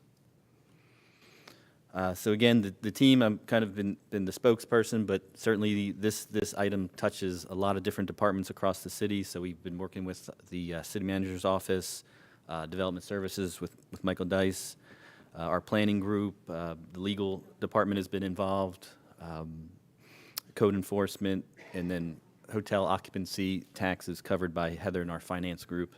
And of course, we did have a consultant that was involved and helped out. They were with the company called McAdams Consulting. They're out of Fort Worth area. Eric Wilhite had over 28 years of experience in planning and land development and code writing, so he was of great help as we put the draft together. So this, I know you've seen this slide already, but just the short-term rental, this is pretty much across the board with all cities that we looked at, is really just it's the rental of accommodations, whether that's condo, townhomes, a room within a house for a period of less than 30 days. And so within our development code, and this is really the only change we're making or proposing for the UDC, is this 5.2.24. And it's important, this is the section that prohibits it in our single-family districts. So just the statement that single-family units within a single-family zoning district cannot be rented for less than a 1-month period. And so that's the portion of our code. A lot of cities don't have that month or number of days mentioned, and ours does, and that's the prohibition that we have in place for single-family today. It's silent in all of our other zoning districts, multifamily or commercial, and so therefore it's a permitted use in those areas. These are some of the actions that we've taken here over the last year. We had a briefing with council back in the summer of last year. We had another briefing in December of 21, and that kind of started a discussion and direction to propose a registration ordinance. So we were able to move that fairly quickly for council action in January, and that was passed. And what that did was it created a registration permitting process for us. With an effective date only, though, for the island and Flower Bluff in this March period. And those were just really for the legally operating or those located in zoning districts that permitted it. And then with an effective date for the rest of the city for July 11th of this year. And so since then, we've been working with a stakeholder group that started in February through this month. And we've developed a draft ordinance that we're presenting here today.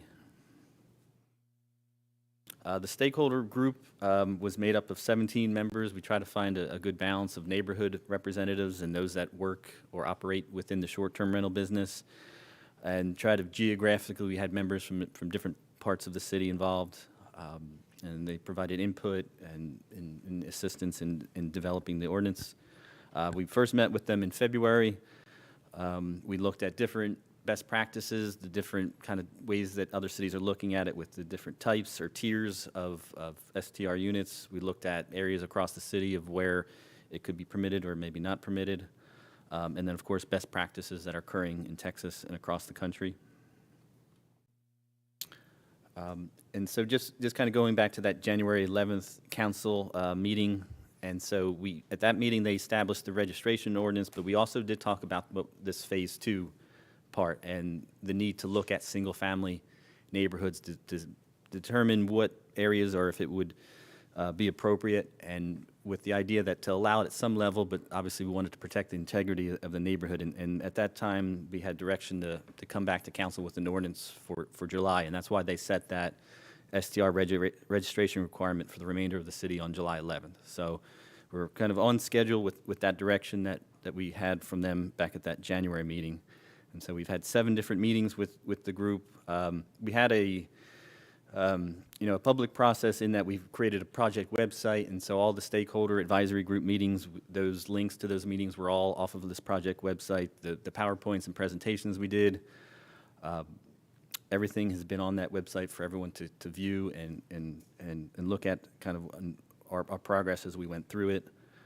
We also had a email address created for the project, and so we've received quite a bit of feedback. We had over 100 responses as of last week, and it's pretty balanced. I think about 60% are, for the most part, in support of STR activity, and then, of course, there's about 40% against, with a large portion of those against coming from the Padre Island area. Just kind of background on the registration ordinance. Again, that was January 11th, effective for the island of Flower Bluff March 15th, remainder of the city July 11th. And this really just set up a regulations that for the protection of health and safety. Looked at occupancy, noise, trash concerns, fire extinguisher requirements, different things that would make the experience that much safer for the tenant that would be in the unit. We also had requirements about notification, so if there was an issue at the unit, they had to provide information about an agent that could respond. And so really kind of set the stage of just the standards and operating procedures. And so again, the objective with our Phase 2 work was to evaluate single-family zone areas and determine if there were places within the community where it could work, and then obviously we want to set up regulations and things that would limit the integrity or compromising aspects of some of these things that could occur in neighborhoods. So these are some of the key elements. Of course, we attached the ordinance in your packet. All of the public comments we got back were all created in one document as well, but these are the kind of the high-level parts of the ordinance. So in looking at it, most cities had created two different types. And so the type 1 we're proposing would be a scenario where the owner is on premise. So this would be an owner occupied, and in this scenario you'd have maybe a room that would be rented in the house, maybe an accessory dwelling unit in the backyard. And most cities looked at this a little bit different, or the restrictions were not as tight as compared to what most cities had in place, what they called a type 2, where the owner is not on the premise. So this would be the rental of the entire unit. And so that's basically what we're proposing here in this last bullet. And so the type 1 unit where the owner is on premise, we're recommending unlimited. And so these could basically occur in any single family neighborhood at any level. For the type 2, we're recommending a 15% of the block face. And so I know we talked a little bit, I have an image that shows that a little bit better, but on the next slide here, some of the other key parts were the On the type 1, island is still excluded. correct. So there's no owner-occupied SDR. Not in the proposed draft, no. Mhm. And so yes, this is that first bullet. So maintain the current prohibition on STR units. So currently, obviously, they're not permitted anywhere today. And so we're recommending that prohibition just stay in place for Padre Island, and that the type 1 and 2 scenario would apply to the remainder of the city.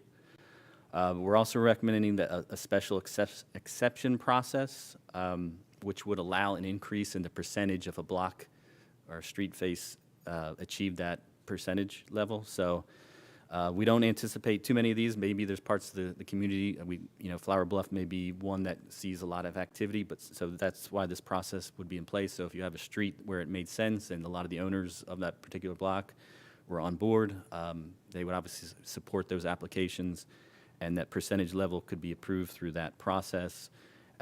We're also recommending that it would go through the Planning Commission, and that decision would be final. It would end here and stay here. And so here's a look at that, what that would look like with the 15% level. So typical block, maybe 10 or 12 houses. And so you would end up with 2 on each side. Of course, type 1 is unlimited. We had talked a little bit about different percentages, and so I know you had, I think last meeting you saw the 30%, but this is just to obviously give an idea of what that would look like on an average street between the 15 and 30. It's obviously just double the amount. And this just, no, you could have them all at one end. Yes. This is a map showing those areas within North Padre Island that are zoned for single family. So this is north here towards Port Aransas, and then of course you're coming onto the island on Park Road 22. And so bulk of your single family RS zoning would be on the west or the bay side. And so we do have a bit of a multifamily where it is permitted today. And then of course everything behind the seawall is either commercial or multifamily zoned, or a lot of PUDs that are also there. And so that is all permitted in that area today. And then of course we have the three PUDs that I guess one may be officially, but then there's discussion about some other plan unit developments for these the pink polygons, where it's likely that those developers will work some level of FTR activity into those projects. And so that is something that we're recommending as well, that would be just fine if the owner's coming in with it, that those would be supported if that's how they wanted to kind of develop their project. Again, the special exception process, just kind of highlighting what that may look like. You know, the block kind of has reached its limit, and then of course, then you have maybe an owner that comes in for the application. And so one other caveat, we did add something, I think it came up during discussion last time, where if there's no activity, if someone comes in to get a permit and there's no activity for 6 months, that permit will be considered void, so that wouldn't apply to the percentage. So I know there was some discussion, well, somebody can come in and tie up a block maybe. And so that inactivity will kind of nullify that issue. We're also proposing a raise in the fee. Right now it's $50. We're proposing a $350 fee because we're working through the budget process now with the different departments. And so they're kind of, you know, there's needs for softwares. We want this program to cover itself. We have a lot of feedback from the council that the expectation is that the STR program will cover its cost to operate. And so it's going to cover different positions within development services and code enforcement. And so that is something that is being worked now through the budget process. So, correct. Yeah. That's what it's looking to cover, all the expenses that will be needed. And of course, that will also, I think, reduce the number of applicants. The issue of those maybe just applying it to tie up the permit. You know, 350 is a little bit different. You know, this is going to be a serious operator, we think, that would, you know, would spend that money. So that's the end of the presentation. We're obviously recommending approval of what was presented. We do have the team here if there's any questions for development services, code enforcement, or Buck has been working closely on it as well. So thank you. Commissioner Schrader? Mr. McGinn, can you go back to your North Padre Island slide, please? Okay, I want to make sure, clarify what I understand this to be. So it is not a complete prohibition on the island. It is, what's being proposed is a prohibition in the RS6 single-family zones. We have a number of planned unit developments already in existence out there. We're not proposing to change those from what they're already allowed because they were petitioned that way as part of the planned unit development. And future planned unit developments, if they're submitted as a planned unit development, they have the option of proposing them that way because they're submitting as the whole development before people own property in them. Therefore, when a buyer goes into that planned unit development, they know that that is already available and they choose to buy into that or not. So this is not a situation, in other words, we've got a number of folks who are very concerned about this that are existing property owners in RS6 single-family subdivisions, and the current proposal is effectively protecting them, making sure that it's not allowed in their areas. And so I think there's been some misperception about what has been proposed on this possibly.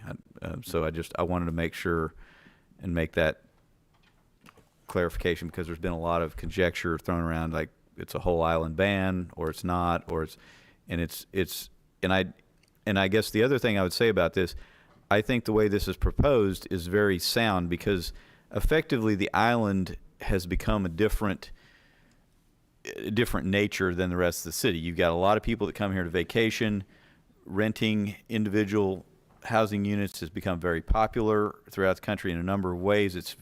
Many people are very comfortable with it as far as doing a rental, and so.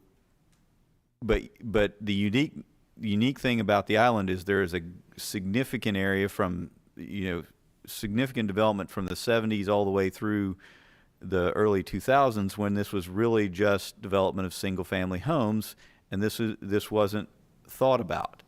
So I think the way that this is proposed, I think is very thoughtful and very fair to both the residents that live in these areas, because it is assuring them of the conditions they have and that they live under, and at the same time new developments and what is shifting into some of these developments that are being proposed in these areas of being planned unit developments. Those developers, it's a situation where they're coming in, developing whole new area, new subdivision, and they have to plan for that, because we also hear about a number of conditions at Planning Commission where these things have to be thought about in these planned unit developments. Do you have enough parking? Are the streets structured in a way that is going to allow emergency access when you have big holiday weekends and lots of cars? And that's a challenge every time. If that starts becoming, the RS6 areas have that same challenge, and so if it was randomly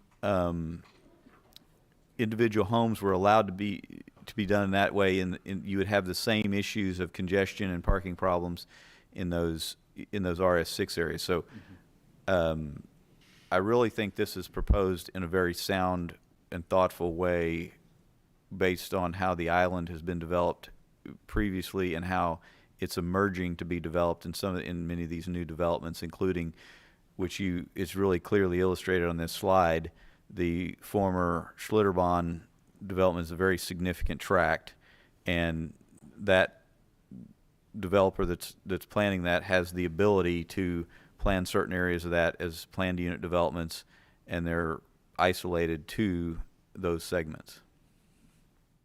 And I would say that there's still quite a bit of, this one and likely this one too, at some point will likely probably have some level of STR as well.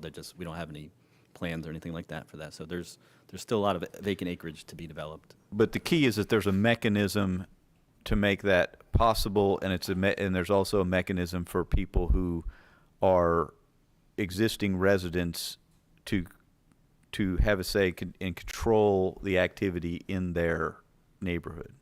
Correct, yeah. Dan, just kind of following up on Sheldon's point, you are still going to have conflict where, it's not inconceivable that somebody who's in an existing RS6 zone can still be across a canal from single-family rental, right? If they happen to butt up to one of these areas of the PUD, I guess that part doesn't necessarily go away, correct?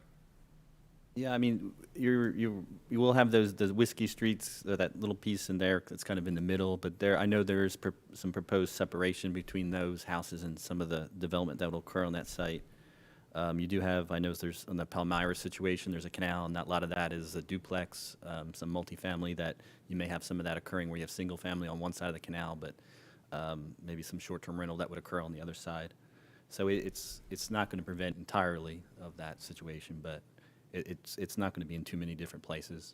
Okay. Commissioner Miller? On Sheldon's point, I completely appreciate exactly what you said, and I completely appreciate the design of this. The problem that I have with isolating one area of town, whether it's, I know it's not a complete island ban. I know it's the RS6 areas of that particular area of town.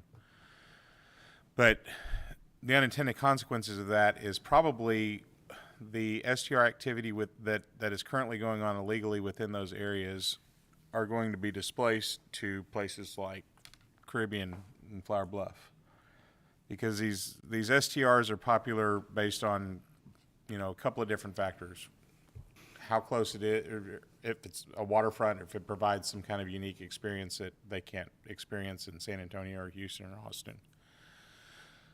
Or if it's near some sort of attraction, like near the beach or anything. So I could see this pushing into those neighborhoods, and then those neighborhoods having to deal with the same gripes that all of you are dealing with now.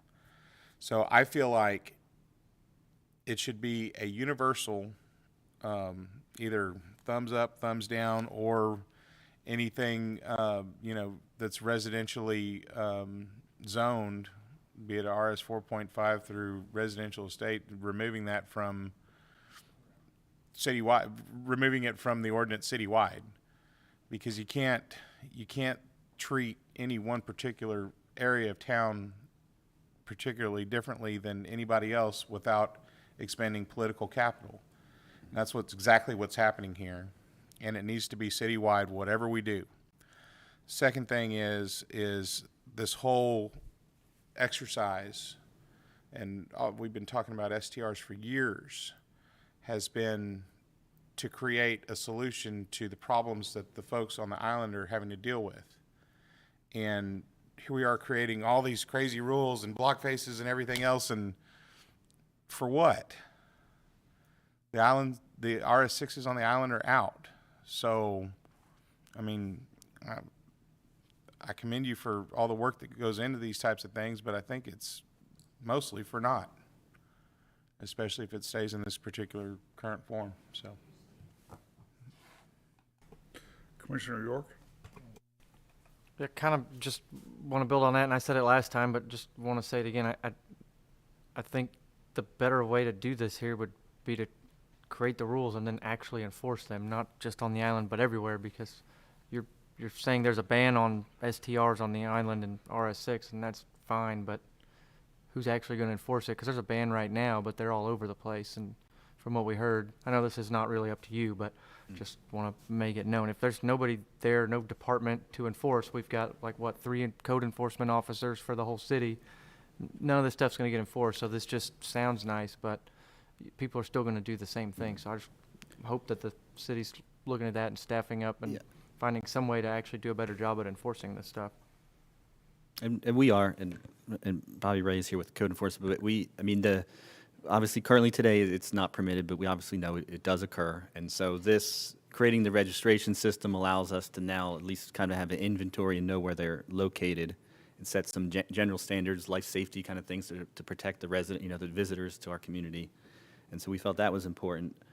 But obviously we're kind of maintaining the current prohibition with the island, but we're now making it legal for a lot of the folks for the rest of the city. And we did get a lot of feedback, especially Flower Bluff, where we had a lot of folks that had been operating for a long time, and all of a sudden, got some level of citation, and were no longer able to rent their home. And so this will help. This ordinance will allow them to legally operate and not be in violation of the current code. Thank you. And just for the benefit of those that are here, you or whoever, somebody last time explained the new software. Can you briefly touch on that? How I think if somebody has their home listed, then your software can find it so that they can be cited? I'll do my best. I'm not a tech guy, but so Mike Dice, Assistant Director of Development Services. Currently, the city uses a software called MuniRevs. That's how you register to pay your hot tax. MuniRevs has a module which does data scrubbing of the main platforms to look for certain items, certain things, whatever the data scrub is set out to do. Part of this ordinance requires that you put your permit or registration number similar to what other cities require, and then the data scrub looks for that. It basically spits out ones that don't have registration numbers, and then it can auto mail or contact, send a Excel spreadsheet to code, I think, once a week. And then at that point, they start doing those investigations for registration issues. Thank you. Commissioner Schroeder? I wanted to follow up on Commissioner Miller's point, in that, in general, I agree with that. The premise of everything should be equal, and I'm not an island resident. I don't have any skin in the game out there. But I have done a number of rentals at vacation type destinations, and there is something to unique situations. Everywhere from historic Savannah, where they have a very special condition on their rental policy in these downtown properties that people both own. They're owner resident, they're owner unoccupied. They have, it's a fairly complex one, but it's also a very historic and very kind of complex neighborhood, and it's totally unique. You get hundreds of rentals in those kinds of areas because people want to vacation there, and the type of the area, the nature of the area kind of has an effect on how people use it. And so in a beach situation, in this situation where people are coming to vacation on the beach, there is a different mindset. There's a different type of activity than you might find in a residential area in town. And so I really do believe it is a new dynamic that we're dealing with, and the emergence of the development model on the island that's emerged in the last 10, 15 years of the planned unit development, and we've got long ways to go to get the little bugs out of that, especially for the density and the emergency access and all of those things. That's still got a ways to go, but at least they're planned at one time when that developer builds out those type of things, and they have to deal with that, and then all owners that buy into that know what that condition is. And so that, I think, is encouraging that kind of development to be planned unit developments for new developments, so they're making a decision up front as to what they're going to be, is very helpful and a fair way of applying that process. Because and correct me if I'm wrong, but legally in the state of Texas, we can't unilaterally deny this. You can't say no short-term rentals on the island, period. Correct? That's all. There was, I think you would have, certainly there would be some grandfather issues investing. If the city were to attempt to try to just ban, you're saying just STR for any sort of... Right. Hadn't the state legislature said that you cannot unilaterally ban short-term rental? It's... I'm not aware of any state legislation that limits cities' ability to ban STRs, but if I heard you right, your question is, theoretically, could the city just ban STRs in all zones? Is that what you're... Right. I think you would have some, like I said, grandfathering issues. I think you could potentially ban all future STRs for all zones, but yeah, you would be limited to the people that are already using it for STRs. You wouldn't. They'd be grandfathered. You wouldn't be able to. Right. Okay.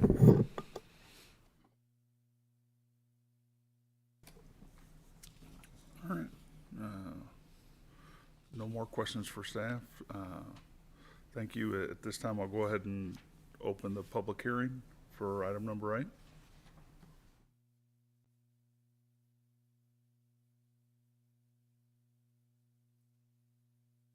And if you would, please state your name and address for the record, and also know the public comments are limited to 3 minutes, and ideally,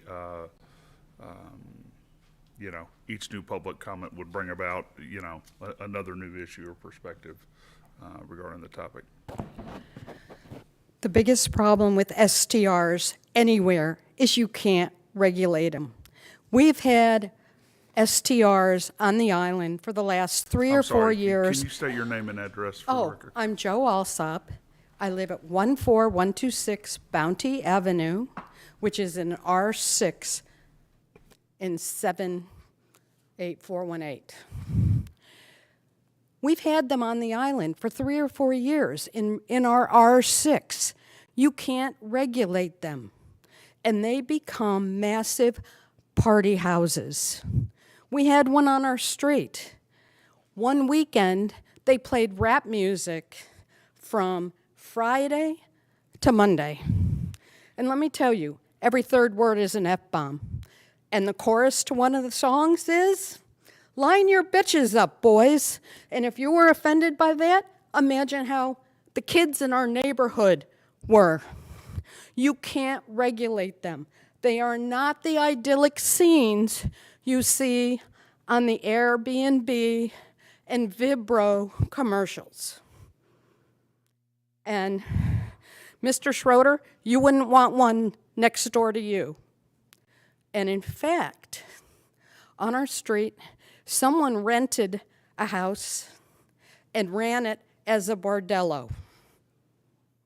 My husband was walking the dog, and a guy came out and asked him if he wanted a girl. This is the problem with STRs. You can't regulate them. You can't find them. Because people run ads all over the state in classifieds. There are back area websites. You can't regulate them. You can't control them. And you know what? Ms. Garza made a very important point. There is a housing shortage in Corpus, and it is going to be made worse by corporate buying up houses to use as short-term rentals and rental properties. This is a nationwide problem. This has been in the New York Times, it's been in the Washington Post, it's been in the Wall Street Journal. So this isn't just about, oh, well, this developer is going to tell the people there's STRs. People, there isn't going to be private housing for the average person to buy in the next 10 years if this continues. And that's what you need to consider. Thank you.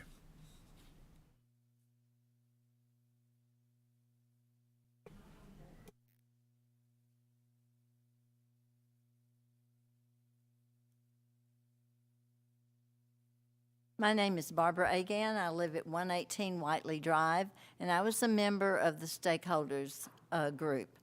And I still have not been convinced because I have had a short-term rental across the canal from me for the last 9 years. We have been fighting this. We tried to get help with Colleen McIntyre. I mean, we've been through every city council person, and they're all with us, but the code enforcement cannot do it. They can't take care of it, and you won't be able to now. I mean, I'm glad that they raised the fee from $50 to $350. Maybe that will kind of keep some of it out, but so many of the rules in there, they'll never be enforced. And I'm glad that y'all are going to single out, or if that happens, I'm glad that you're singling out the single-family houses on the island. But the Bluff, I mean, the investors have already bought 23 houses between the intersection of Yorktown and Flower Bluff Drive and Whiteley. And that's the truth. And, you know, you can do with that what you want. But the thing is, if you put this in, okay, so you're going to ask the people to self-certify their property? Well, they'll just say, oh, yeah, everything is great. But who is going to check that? The other part about it is when that short-term rental is across the channel from me, who am I going to call? How am I going to stop the noise? And not supposed to use profanity, but I'll tell you, the people who were at the short-term rental across the channel from me, urinating in the canal with the kids in our backyard. I mean, it's, the city just can't control it. Not with a reduced group in the in the code enforcement. It just can't happen. And so, and there will be a short-term rental coming to your neighborhood too, because the phase 2 is going to cover the whole city. So if you have a nice little area near your house that people might want to visit, you may have a short-term rental next to you too. And that's the reality of it. And I have friends, they don't even know that this short-term rental thing is going on, because people don't know. Unless you're involved in it, you don't know until it's too late. Thank you for your time. Thank you.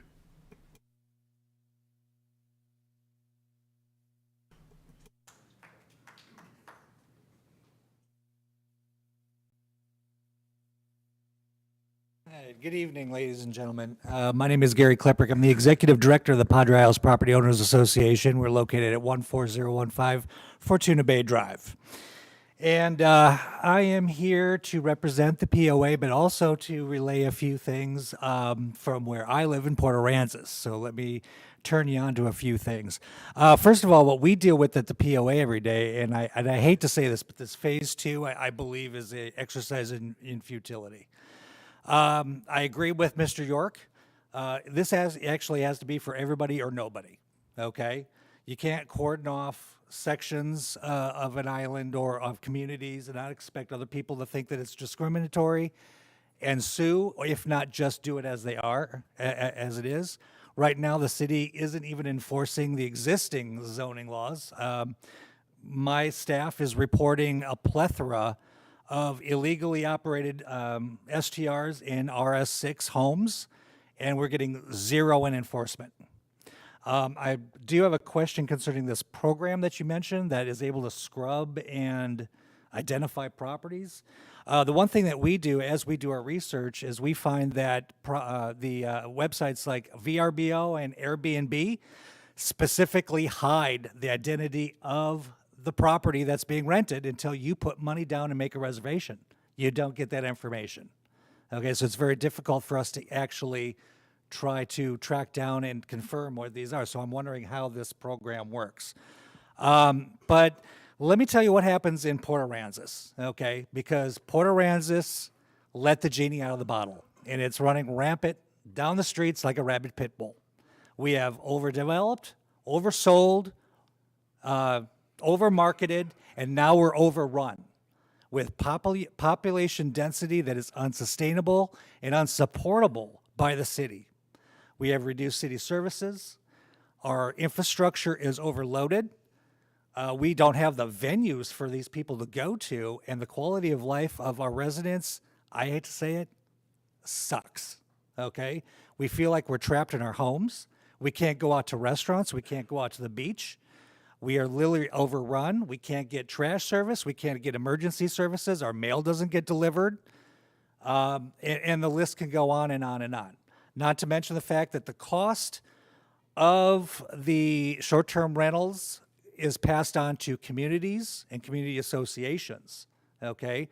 These people are not paying for vandalism, the extra police that are required for security, the trash cleanup, the beaches that are cleaned up, thousands of dollars or tens of thousands of dollars of taxpayer money that's paid to clean up the beaches after they leave all their trash. And then we have thousands of volunteer hours trying to pick up the rest of it. So, I mean, this is again, the genie that if you let out of the bottle without properly planning, okay, you're never going to be able to put it back in the bottle, and we will be overrun, and it will destroy us just like it is Port Aransas. Thank you. Thank you.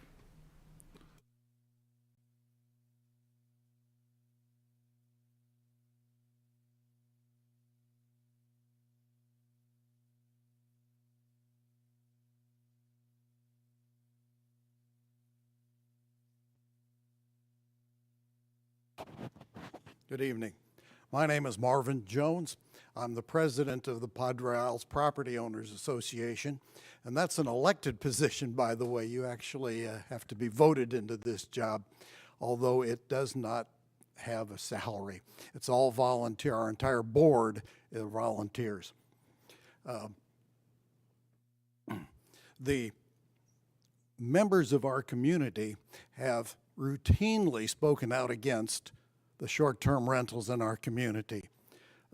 Over a year ago, the POA did a survey of our members. About 4,300 survey cards went out, and the overwhelming response on this survey was 80% were opposed to the short-term rentals in the R6, the family residential zoning areas. Subsequent to that, 2 online surveys were taken. And both of these surveys came back at 90%, and the other one was 93% opposing it. There is no doubt that the members of the POA and the people on the island do not want short-term rentals in their neighborhoods. We have children and families there. We have a school there. Are you familiar with our island school? Oh, you did? Oh, nice work. The Seashore School is a charter school, all right? And it gets funding based per student from the state of Texas. If you reject this ordinance, which prohibits short-term rentals on the island in the R6, we will have families leaving North Padre Island to go to school elsewhere, which will reduce the funding for our charter school. The charter school doesn't get the same amount of money as Flower Bluff School does. They get so much per student, and they make the rest of it up with fundraisers on the island. Now, a lot of, let me change direction just a touch. A lot of the people that are promoting this are outside realtors, okay? The State of Texas Realtor Association is pushing to make short-term rentals everywhere in the state of Texas. However, the realtors that live on the island are opposed to it. I have spoken with Sherry Sperling. Sherry has given me permission to use her name. Do you know her? She's one of the bigger realtors on the island. She is opposed to the short-term rentals on the island. Now, we're only talking about the R6, okay? We're not talking about the R4. May I continue? I think I'm the last one to speak, so maybe I'll give you just a little more time. Yeah, yes, sir. thank you. We have plenty of room on the east side of Park Road 22 to be developed, okay?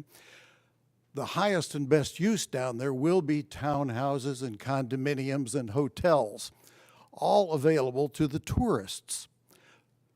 The whole point of short-term rentals is to accommodate tourists.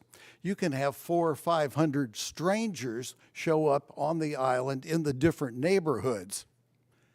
How does that affect our children? The parents do not let their kids out the door to go and play anymore.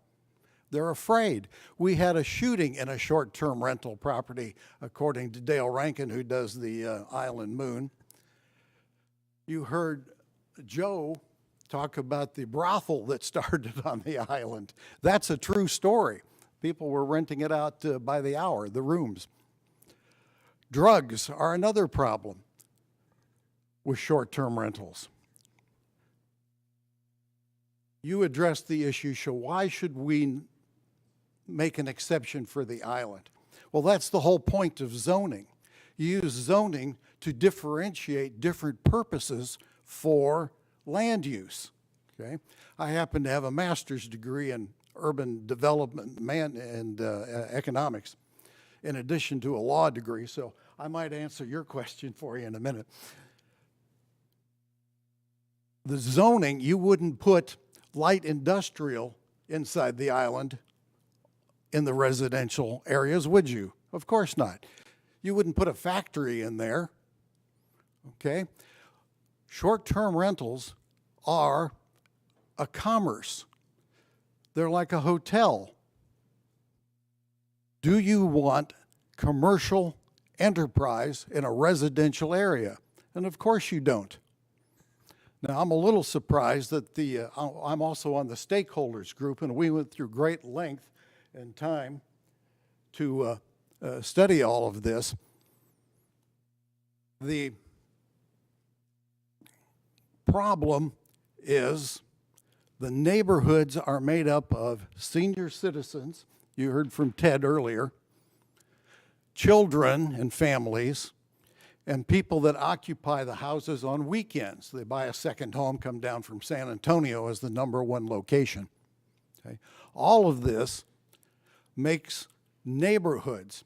And when you invade them with hotels, these mini hotels, you're not going to have the same atmosphere, the same value. These people purchased their homes under RS6. That's what they expect to have when they bought it. They thought they'd get it for their lifetime. Okay? Now, there's a movement to pull the rug out from under them, and that's not fair. In addition, it could be considered a breach of contract. Right?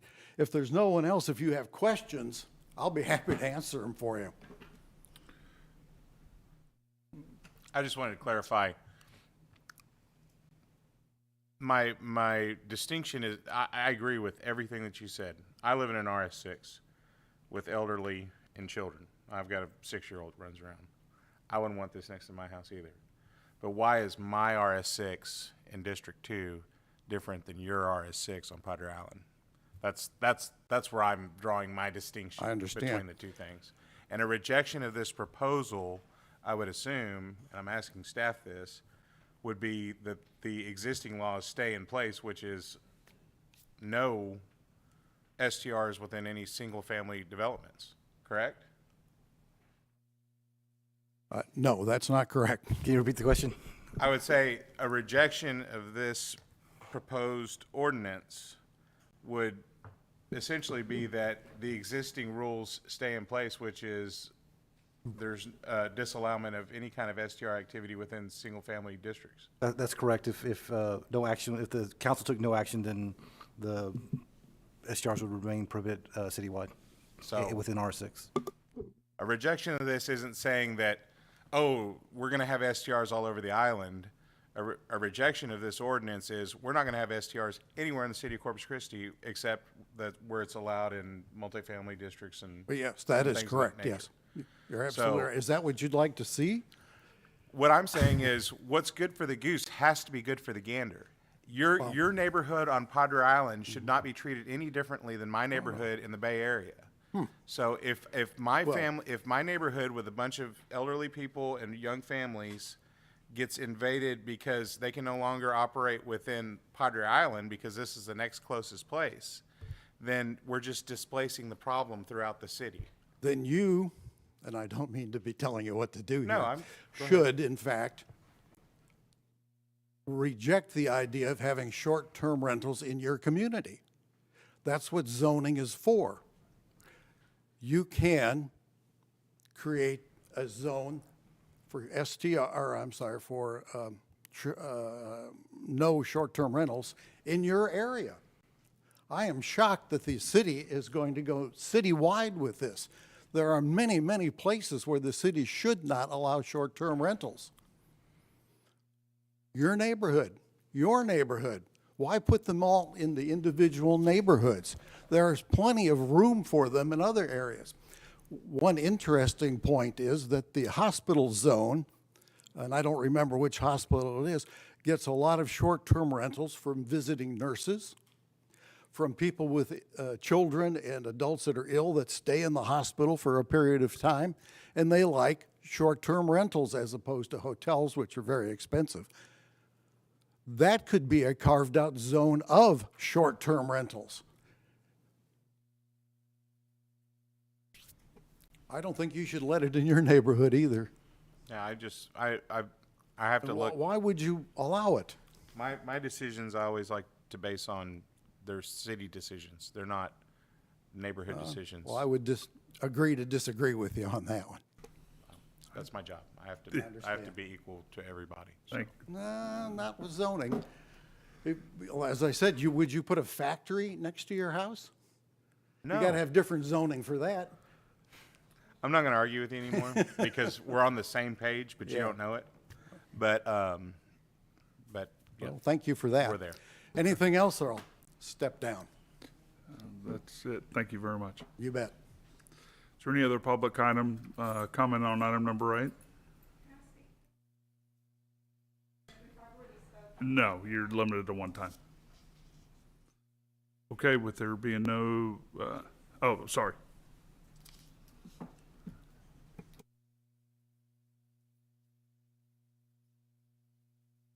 Good evening, everyone. My name is Robert Suggs. I live at 402 Carmel Parkway. So in the Bay Area, I operate an STR within my home, so I would fall into the type 1 category. I also had the privilege of serving on the advisory committee. With everything that is presented from the folks living on the island, it feels like that STRs are these, horrible entities, and who would want anything like this in their community. But I'm sure that many of us, and many of you sitting there, have, the Airbnb or VRBO app on your phone. We've all stayed in Airbnbs and had a great experience. And that's what I offer, visitors to our city. The whole concept of Airbnb is to, offer that home-like experience, away from home, something different than a hotel. And that's what those of us who host our homes, that's what we offer. And we recommend local businesses, restaurants, small businesses, boutiques. And I think as a tourist destination city, we should be expanding accommodation offerings to our visitors instead of limiting them and restricting them. The beach, the island, that's our number one asset. That's where our visitors come here. They want to stay there, enjoy it. And I think many of the issues can be dealt with on the island, just as they're dealt with across the rest of the city with existing ordinances in place. So anyway, thank you for taking a very close look at the ordinance that's before you. Commissioner Miller, do you have another question? No. Okay, thank you very much.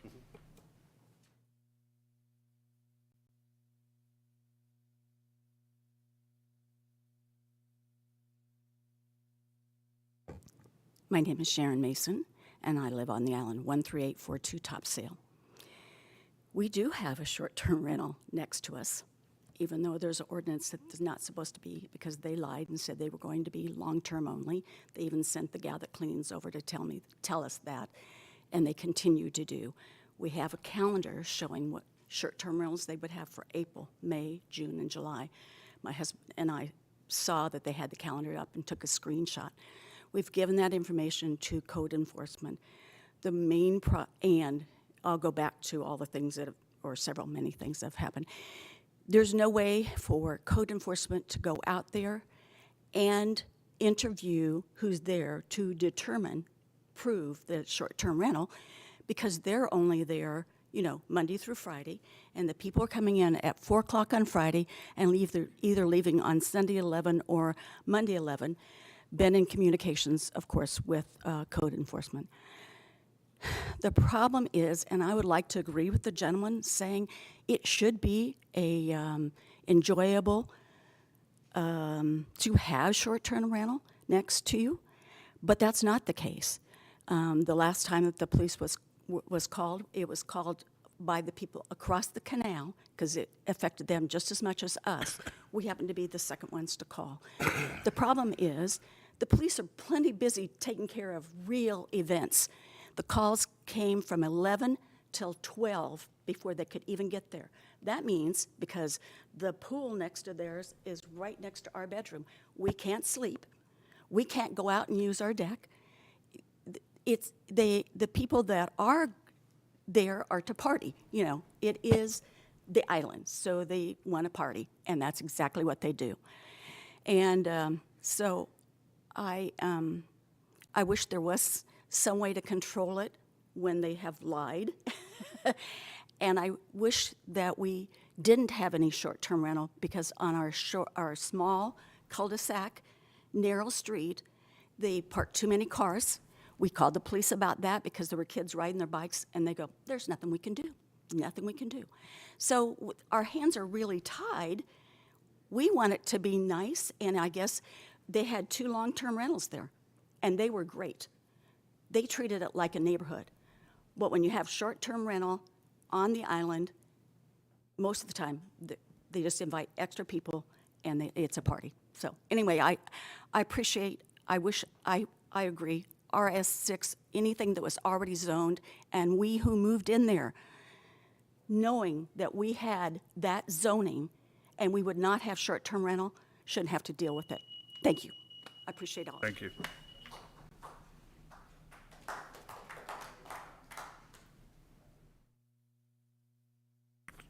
Any other public comment?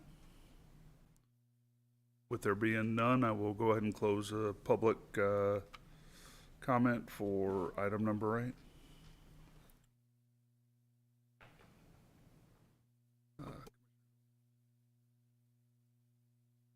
Thank you. I just got a couple of comments, and I appreciate the input from the public on this. I think, especially based on some of the comments about what's going on in Port A, and I don't know if any of y'all have been over there, but it's crazy. I think there's some things that are missing in this phase 2, part, and one of those I really think the city should look at what those potential impacts are that this gentleman mentioned earlier. Additional costs the city's going to incur to its, added emergency services or other services they have to provide. Impacts on our infrastructure, and how do we pay for that? Because the taxpayers aren't really the ones, a lot of times making money off these STRs. These are out of towns or they're big corporate groups, so that money's not coming back into the city. So I think that ought to be looked at. There was a comment made about, I think Commissioner Miller, about one size fits all, but I don't agree with that at all. I think there should be different zones, and I think they should be looked at in different ways. The gentleman mentioned the hospital zone. That's a lot different if you've got nurses that are doing short-term rentals. They're going to treat things a lot different than people coming for, a weekend to party at the beach. And I really think that it should be looked at. And I live on the island. I don't really want any short-term rentals near me, but I almost think it would be better to have a special set of rules and then actually enforce them strongly than just to say, well, it's not allowed, and then look the other way and pretend like that solved the problem. I know in the presentation last time, it was mentioned by staff that the city of Arlington has a special zone around in single-family neighborhoods around Cowboy Stadium and the Rangers ballpark, where they do allow short-term rentals because they know people are going to use it, but they have special rules and they enforce it. So, is that something we can look at? And I think I mentioned it last time. I don't know if staff looked into it, but what are similar, this is specifically to Padre Island, but what are other cities like Panama City Beach in Florida or Destin, Florida, other places that are similar, what are they doing? And is it working? And can we do that? So I wanted to bring those up again, and then I kind of, not to beat the dead horse, but enforcement. I don't see that anywhere here at all. I think that's a huge deal. I think it should be in the ordinance. What's the plan for enforcement? Because none of this matters. Even the exclusion of Padre Island doesn't matter if there's no enforcement to back it up. And we've been told in the past that code enforcement can't handle it, and even the way that they function doesn't work, because by the time they get out there, those people have moved out, so it's technically not a violation. And it just seemed like there needs to be a whole new group to enforce this, and the police aren't that group. So I really think that should be in here, so that can be implemented when these rules are put into place. And that's all I've got. Just to kind of speak on the enforcement side, so we are proposing that fee increase, and so that all those revenues would basically go towards the enforcement piece. So I know Development Services Code Enforcement has some positions that they're requesting through this budget process that will be devoted entirely to short-term rental enforcement. We can't hear you. That's right. So the fee that's being proposed will cover all the costs related to enforcement. And so we're anticipating, I think, about 3,000 permits is our estimate at the moment, once we go citywide. And so at 350, that's somewhere, I think, in the $1 million. So we envision this program will probably be somewhere between $700,000 and $900,000. And of course, we will reevaluate each year, determine if that fee is enough to cover what we need to do. And so that, I don't know, Bob, if you have any comments on the enforcement side that may help, but they are working through what that looks like now. And I think the hard part and just in hearing the comments of the folks that are on the island, and I think where citizens get frustrated is it's not a new obligation for the city to enforce ordinances and laws that are already in place. And I think, this should have been enforced ever since we found out there was a first short-term rental, and why the city didn't look at it 3 years ago, 5 years ago, and figure out a funding mechanism for ordinances that were already in place. Because the bottom line is, this shouldn't have been allowed to begin with. And basically the city allowed it to happen through non-enforcement. And I think that's where the confidence of the citizens gets shattered when the city said, our job's to enforce it, and they choose not to do it. And I think we probably wouldn't be here at this point today if stuff going back 10 years when the first short-term rentals came about that weren't supposed to be happening, and yet it's been allowed to go on for a decade. And if I'm somebody in North Padre Island that's been through 10 years of this, I don't have a lot of confidence that the city's going to enforce it going forward, because they were supposed to be doing it back then. And that's kind of the slippery slope, I think, for us. And it's something that I'm grappling with, kind of like Commissioner Miller is. I get it that the frustrations have been in this RS6 district on the island because it's a place that more people would want to go to enjoy that weekend. But again, I just we got this lady on you do it for some, you don't do it at all. And I kind of like the approach of just outlawing it, because it doesn't seem like we can do it. But I just it's nothing new. We should have enforced it. So I get where a lot of people are frustrated. Can I ask a question to staff on this? I don't know what we're allowed to do on this, but just my personal feelings. Part of me doesn't want to hold this up, because once it's implemented, then at least you have the rules and you can collect the fees, which gives you money to maybe do some enforcement. But I really want to see what that enforcement is, and I would like to see the plan laid out in part of this phase 2. But what are our options as we vote on this to send it? Can we vote to proceed but ask that there be, I don't know if this goes to council in 2 weeks, but that's probably not enough time to actually put a plan in place on here that council can review. But can we vote on it and say, proceed to council, but not until you come up with a plan for enforcement that council can review and vote on as well? Or Right, what are our options there? So the primary purpose of this ordinance coming before the Planning Commission today is the UDC text amendment. And so certainly you can recommend approval with approval with conditions, or approval with modifications, or non-approval. So whatever the Planning Commission. Well, look, we're already collecting the fees, right? Look at this from the opposite way, guys, folks, because in other words, there already is, it's not allowed anywhere technically, okay? But people are doing it, and we don't have the funds, whatever you want to call it, the revenue to enforce it.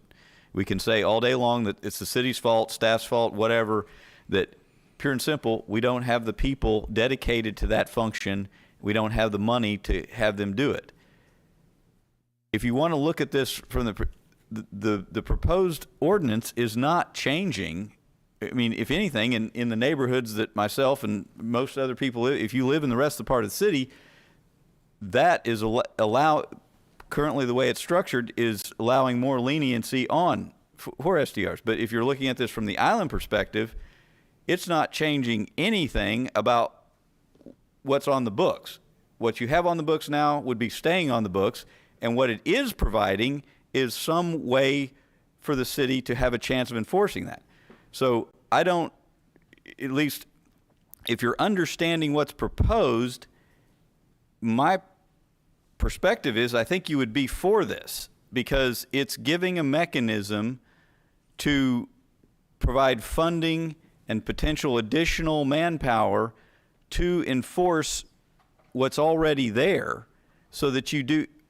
Now, I get all the frustration that everybody's coming up here and saying, but if we just say, oh, we can't enforce it, it's going to happen. Well, we're not, no one's helping you. And the thing that is being offered here is some support to that. You could say it's not enough, you can say whatever, but it's a step in the right direction. And it's not something that is not supporting the issue. It's a complicated one. It's complicated. I mean, you look at some of these council meetings in places where this is a lot. I mean, we have it. I mean, I'm not saying this is not a problem. This is a big problem in a lot of our recreational areas. There's other venues where the property values are even higher, and the complexity of this is huge, and they're still not solving it, and they supposedly have lots of smart people. But at least we're making a step in the right direction. So we can vote this down, but we're adding nothing to the ability to improve the situation. Now, we can also say we don't like the phase 2 for the rest of the city, and we can debate all that. I mean, I'm just saying, if we don't make a change to what's there, from the standpoint of enforcement, we haven't helped anybody. And that's really what this is at. It's really not changing to, in my opinion, a real significant degree. The one piece I like about this is the distinction, or I like several parts of it, but one thing I think is important, and I do think the one resident that indicated they operate one, is the distinction of the type 1, where you're in residence, you're there to enforce the people behaving at your property. If you're renting, however that your property is structured, you're responsible for making sure that they are guests in a civil manner. And that has a lot of built-in capacity for people to enforce that and make a successful short-term rental. That distinction doesn't exist now, but this structuring it that way helps a lot. Where those could be allowed, I think, has a lot potential for a lot more latitude than the type 2, which is non-resident, which is where most of the issues are in people not behaving well. And so that, I think, is very critical, setting up that distinction in this ordinance proposal. But again, the biggest key to this is the systems that I thought Mr. Dice's presentation at the last meeting was more in depth on the technology that the city is working is putting in place for this. Again, we can get way in the weeds on how, but until we implement it, we don't know how successful it is or isn't. And until we have the people and the money and the manpower working on that, we don't know how successful it is, but it is an effort in that direction. So I would ask people to look at it from that perspective, because it isn't like the folks who've worked a lot, put a lot of effort in developing this, haven't heard the issues. They have, and they're putting the best resources they can to this. Now, we may find 2 years from now we decide it's not enough and we go another step. So that's all I suggest, that folks consider it from that perspective. Dan, let me ask a question. Just from a city standpoint, that they do fee changes all the time. I mean, if the city were to just put a fine in place for illegally operating a short-term rental, I mean, is a UDC text amendment even required? I mean, I guess I'm just wondering the simplicity of it. Well, why can't the city council pass a fee that it's a $500 fine or something every time you get caught doing a short-term rental, which is prohibited by the existing laws right That now? already exists. It's just the enforcement end of it, because code enforcement doesn't work on the weekends. I mean, all this stuff exists. Nothing's going to change with this ordinance. It's going to be the exact same thing. So that's what's so frustrating about this whole process is, you know, if I was the island, I would say I would want my RS6 to be in there, because that would mean that all those fees would be collected and go into the enforcement of this ordinance. And it's still not going to happen. So That's why I was asking what, and I know we're just a recommending body, but that's exactly what I was asking, because we can't, as far as I know, direct staff to look into stuff, but. I mean, $50,000 council was can. allocated to do stings, Yeah, and but- there was one sting done. And So- that's, yeah, my example was that the city recently, and I don't know if council directed or if staff just decided it was necessary, but we bought 2 new vehicles and hired 2 new positions to dig through people's recycling cans to make sure you're not recycling trash. Maybe that money would be better spent enforcing STRs. And how do we ask staff to look at that, or ask council to say, hey, can we move some funds around? What's more important? That's So- really what I was getting at. So to address the recycling issue, I'm not with solid waste, but solid waste department pays almost $750,000 a year in tipping fees to our recycler due to trash that is contaminated. So the money that they're spending to lower that contamination rate actually saves money for the rest of the city. So that's one reason that program's in place. Specifically to this, as you said, nothing would change. This actually gives code an extra tool in the toolbox to actually go out and find. With the data scrubbing that's going on, it's already been reported in the media. They've got several, almost 100 or more citations at this point, which hadn't been done. Again, I can't explain the sins of the past. I'm not here to justify what was or wasn't done. All I know is what's being done right now, and that's actually increased enforcement on specifically the island, because they're the first rollout. Thank you. In regards to the addresses, the gentleman, I think from the POA had brought up that the address is not included in a VRBO or a Airbnb solicitation.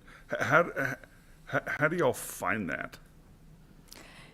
Yes, Commissioner. Bobby Ray Maldonado, Interim Code Compliance Program Manager. So it is rather extensive research that staff has to undertake to find these, right?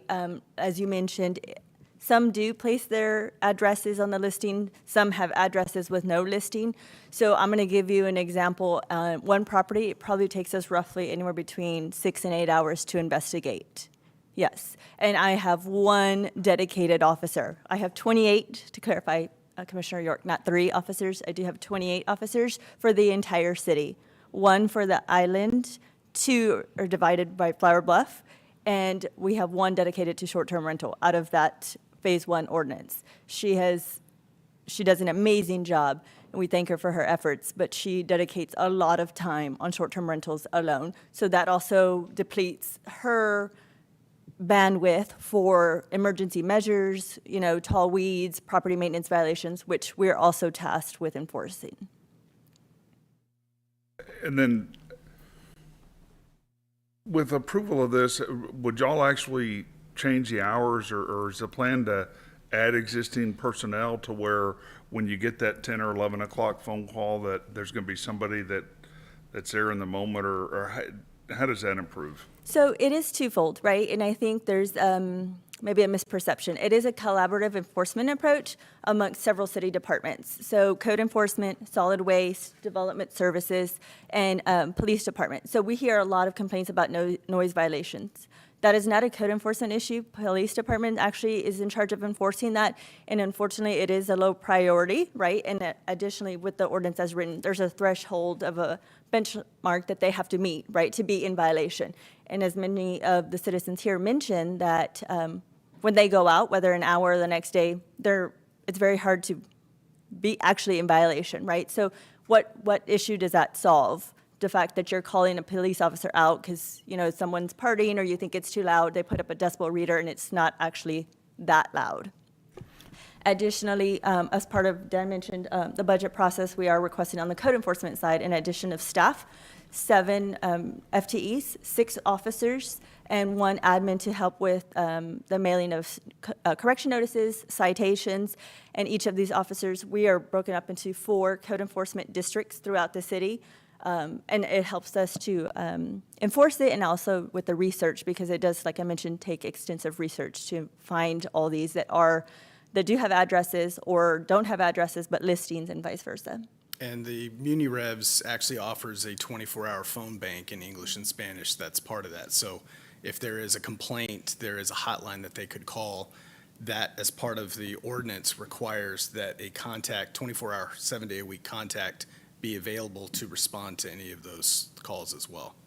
Additionally, Commissioners, I know it's hard to think of it in that end, but additionally, on the weekends and at night, sometimes it's a safety concern on the code enforcement side. So going at 9 a.m. to, what we call a slumlord house or a drug house is very different, right? Most of them are asleep, rather than going to a party house at 10 o'clock at night alone. So am I sending a female out with a male officer, or we work very closely with CCPD? So are then we're going to wait for a CCPD to help us escort, to tell them what to turn down your radio for a little bit, to appease the neighbors? And I'm not saying it's a win-win or lose-lose situation. I'm just saying the resources in that we're sending now 1, maybe 2 officers at night for what exactly is the end result.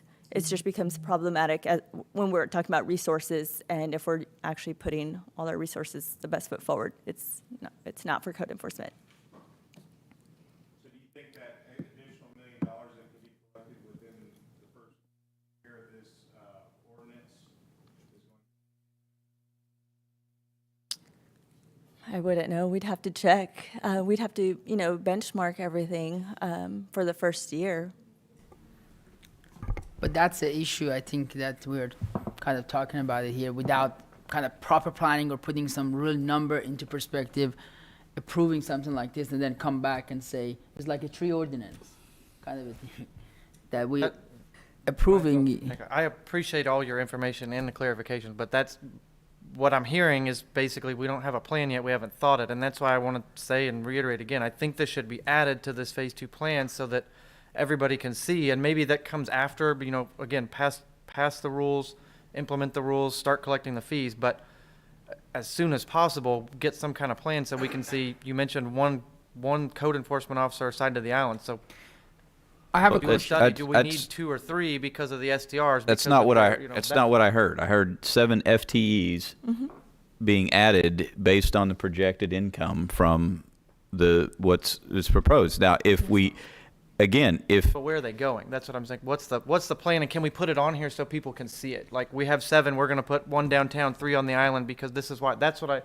I would like to see, and I think the public would like to see, so we feel better. Again, I live on the island. I would love to see that. Hey, we have 1 code enforcement officer. We're going to collect $1 million. We think we're going to put 3 out here, and also this is how we're going to. Because it's not just the code enforcement officers. It's like you mentioned. It's kind of a logistical nightmare. How do you stop these when the people aren't there to catch when you're going out to catch them? So how do we do that? And I would just like to see what the plan is. I'm not saying we stop this. Again, implement it, collect the fees, but I would just like to see what that plan is, and hopefully it comes quickly. I think part of the challenge is there's not a mechanism to register these homes, so it's hard to say we're going to have this many people over here, this many people there, and no, they have a mechanism to register these, so they'll be tracking what they've got. I mean, from what I heard at the last presentation, they will know once they have the registered applicants, they know where those are, and then finding these embedded numbers in these advertised non-registered sites are your target properties that are non-compliant. And right now, everything's non-compliant. yeah, well, and I guess that's the point I make is I'm confident that as these short-term rentals get identified, city's going to allocate the people where the action is. And Padre Island, which is exempt from the STRs to begin with, right? No. No, it doesn't. That is correct, Commissioner. So they're not exempt from code violations. Additionally, they are required to still obtain a permit if they are allowed to operate short-term rentals. Right, So I'm that talking about also the will be RS6. enforced as well.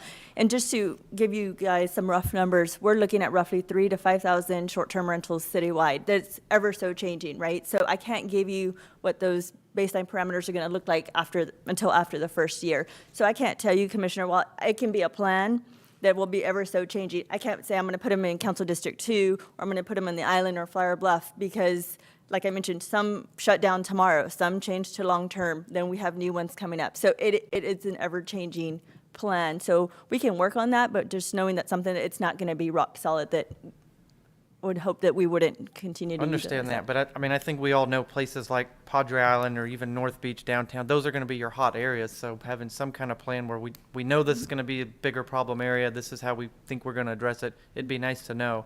And I don't want you to think I really appreciate what you do. I don't want your job. That's an awful thing to have to enforce STRs. I don't know how you do it. So thank you for doing whatever you can do to fix it. What are the repercussions of a code violation? If you have a code violation now, what happens? Is there a fine? What's the process? And will that change? A zoning violation, the fine is up to $2,000. Under the current city registration, the STR ordinance, it's a violation of failure to register is a fine of $500 fine. The failure to register is a little easier to prove because there's not a mens rea for strict liability offenses. But the process is essentially once a violation is identified and the code enforcement officer has probable cause, a citation is issued to the homeowner, and then upon issuance of the citation, they're required to either pay the fine and court cost, or they can plead not guilty and request a trial before a jury or a judge in the municipal court system. So one of the things that we just heard how long that process is. One of the things that I think is really good about the fee structure is at least we get the money up front from the ones that register. Because if we were dependent on the collected fines, it's like we may have 70% of those out there that they're not paying because it's a fine, and we're only getting 30% of them. But if you have the registration fee, and that's what you're building your enforcement apparatus on, that's money up front. That's positive, and you get it. It's not, you're not fighting to get it. You're either registering for the system or you're not, and then the focus becomes twofold. Is one, the people that are registered, are they operating properly? Because are they getting complaint calls? And then two is you're focused on the ones who, and the presumption is if there's a reason they're not registering, it's because they don't want to comply with the regulations anyway. So then that's your focus area of the, is the ones that you're finding, and so you're now limiting, or you have a much reduced number that you're having to do this 6 to 8 hours of research targeting. You're researching fewer of them because it's the ones who are trying not to comply. It's the ones who are trying to be outside the regulation. So, between the last two presentations and looking at this over the last few weeks in between, do I think it's perfect? No. Can it be improved on? Sure. We can also beat this to death until we have the perfect widget and then roll it out there and it still doesn't work.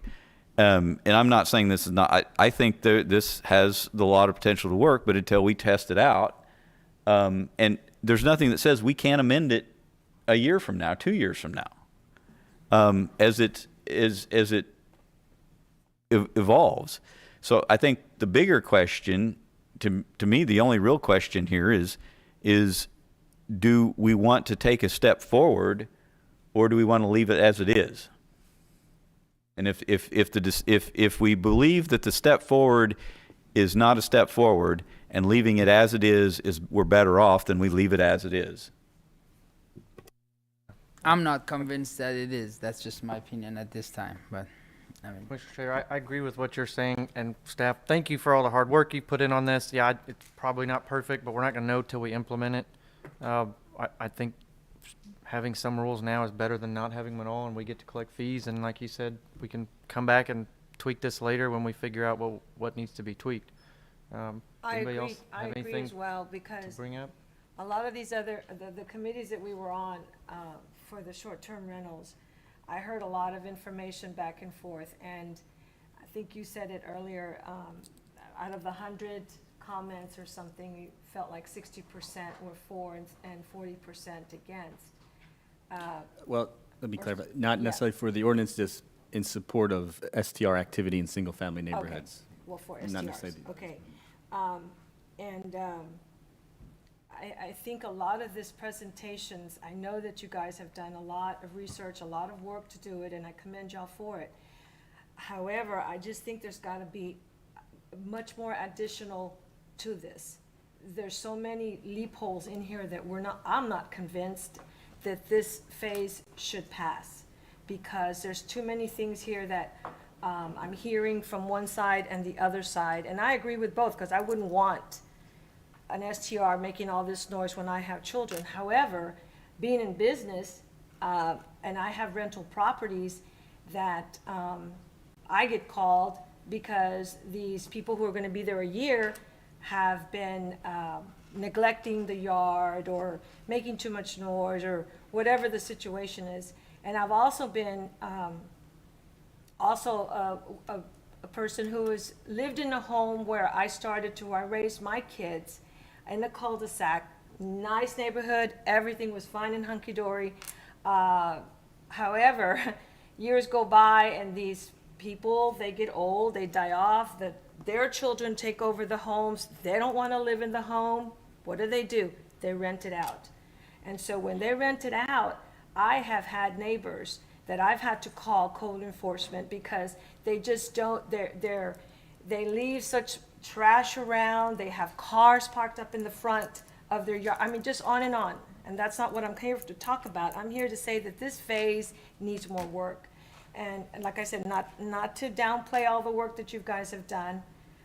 However, I just think that this issue here sounds more like it's a nuisance of those people that are in the short-term rentals and making all this noise and problems for those people that are living there as residents. And we just need to find something that we can work with, and like the other commissioners have mentioned, starting off with this that you guys have already planned, I think that's the first step. I think that also should have been something that we should have, put in here so we can know. Anyway, I can go on and tell you, but I think right now, this phase, I'm just not convinced that this is something that I can agree to, knowing that I feel there's more work that needs to be done to it. I got a question for staff, and then I'll make a motion if nobody else has. Oh, I want to make a motion. You got a rock, paper, scissors for it? I mean, does staff have any plans now to revisit or update, as data comes in? Is that something you're planning on doing every 6 months or every year, or what's the plan for that? Yeah, we did get the question from one of our council members about that, and I was actually going to respond to that, yeah, of course, with any ordinance, it's kind of a living, we can always come back. We'll identify any, like you said, loopholes or things that maybe we missed can certainly be modified or added into this ordinance. So we got the question. I know we have a council member will ask it when we bring this forward, and so it's likely that they'll request that 12 months that we have a review, and that made a whole lot of sense, to us. That we'll have enough data, enough enforcement information, we'll have a pretty good idea on how many we have within a year. And so I think certainly we'll probably be back with some modifications to this. Okay. Well, I'd like to make a motion. Well, then hold that on, I got some more comments. You got more comments? Okay, well, let me ask them to clarify. Can we can And make a Dan motion? hadn't called for a motion yet. We can make a motion and then add, I guess, request or condition that staff address this in a year. Okay. Okay. Commissioner Munoz? So I want to make sure I'm understanding correctly. Approval of this ordinance today will allow short-term rentals for RS6 in Corpus Christi, not on the island, and not allow it in RS6 on the island. Correct? There is no change to the island, so the island will stay the same. So They're it's still not allowed prohibited. now. It won't be allowed if this is approved. Yeah, and then the rest of the city, type 1 unlimited, and then the type 2 where the owner is not there, 15% of the street. Okay. A comment just for me. I love short-term rentals. Whenever I travel, I always look for a short-term rental. And Mr. Suggs brought it up, and I think it needs to be emphasized. Is we're talking about a specific group of short-term renters, the ones on the island, the ones that come to party, the ones that want to have a party. You don't typically see that in neighborhoods in town. So this ordinance would allow for those partiers and short-term rentals on the island to be, well, it's not allowed now, so it still won't be allowed, but there'll be a mechanism, there'll be funds to help support code enforcement, to help get violators, off the books. So I think it's I'm kind of on the same side as Sheldon. I think it's a step in the right direction. I think we're lumping all the short-term renters into one pool, and it's definitely important to me to emphasize that there's two different types of short-term renters. It's my 2 cents. Can I add my comments now? Can you hit the button? I've been Commissioner Miller, beating on it. Sorry, he was in front of you. Yes, sir. You have the floor.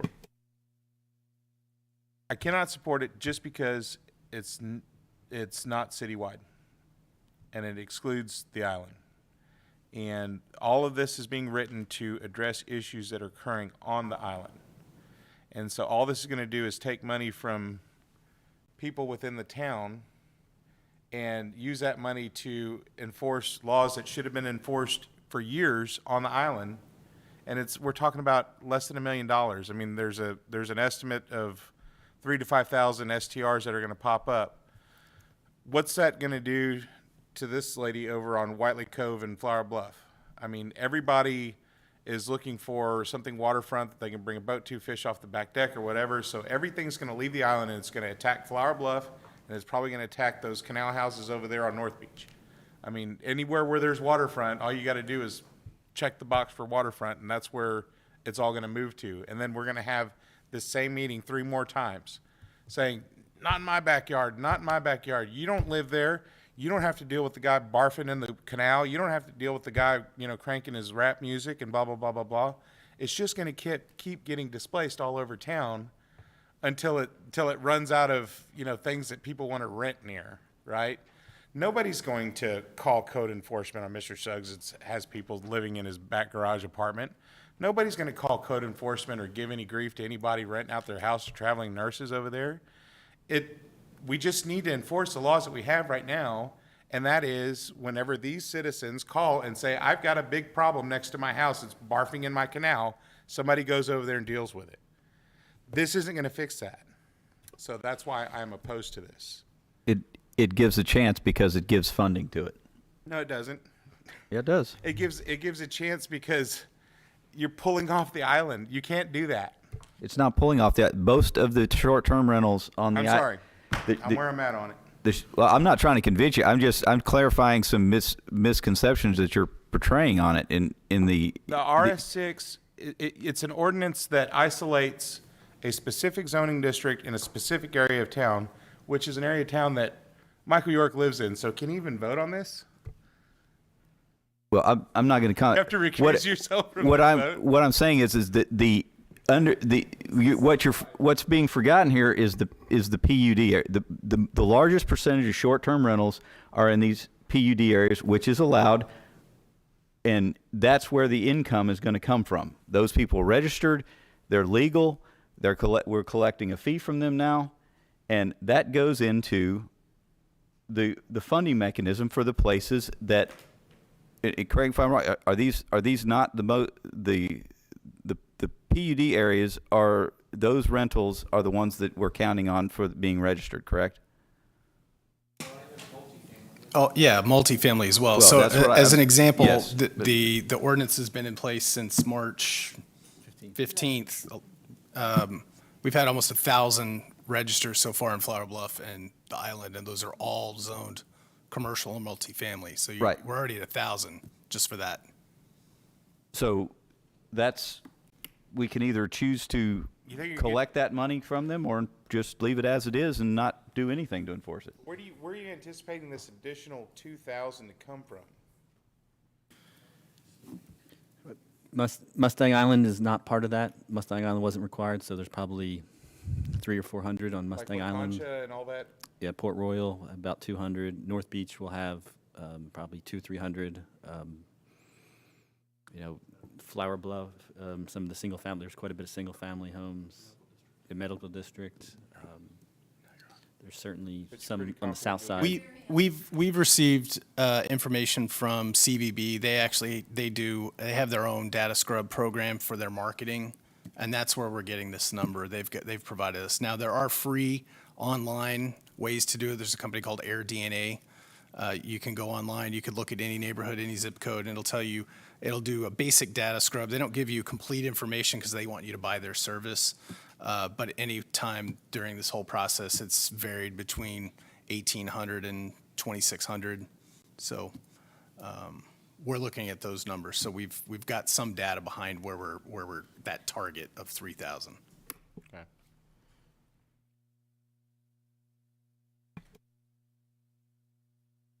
And then, Commissioner York was ahead of you. Make a motion. He hadn't called for it yet. We gotta get through the comment part first.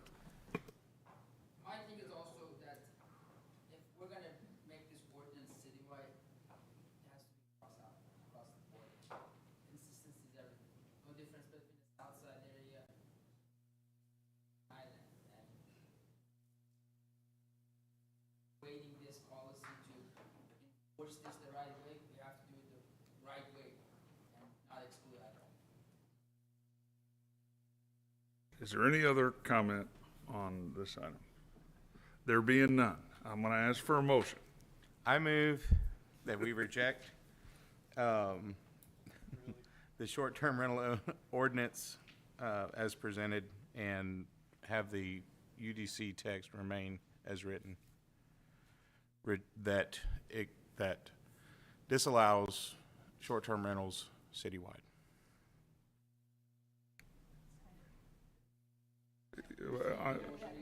It doesn't do that. No, Sorry, that it excludes. that it, city. excludes STRs in single-family districts citywide. A simpler, just to deny the ordinance? Right. But I want everybody to understand why I'm denying the ordinance. Not because I want y'all to be inundated with STRs on Padre Island, but because what's good for the goose needs to be good for the gander. But you are mainly because of the R6. On the island in RS6. If it wants to be the entire city RS6, then that's one thing, but right now this ordinance is written as RS6 just on North Padre Island. We have a motion to deny the ordinance from Commissioner Miller. Do we have a second?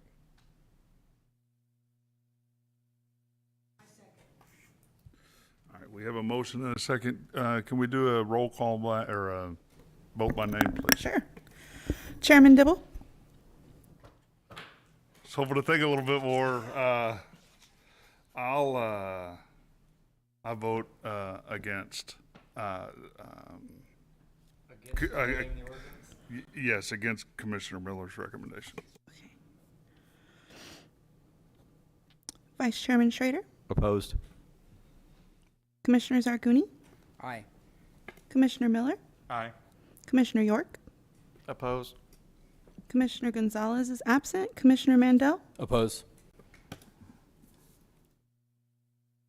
Commissioner Salazar Garza?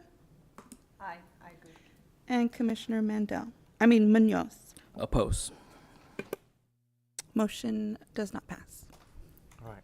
I will make a motion that we approve the ordinance as, recommend approval, I should say, of the ordinance as presented, and add a recommendation that staff analyze data collected over the next 12 months and come back and revisit the ordinance in 12 months.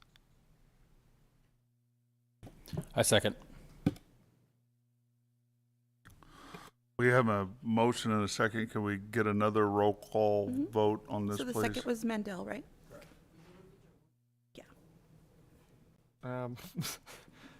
To approve as presented and add a recommendation that staff revisit the ordinance in 12 months.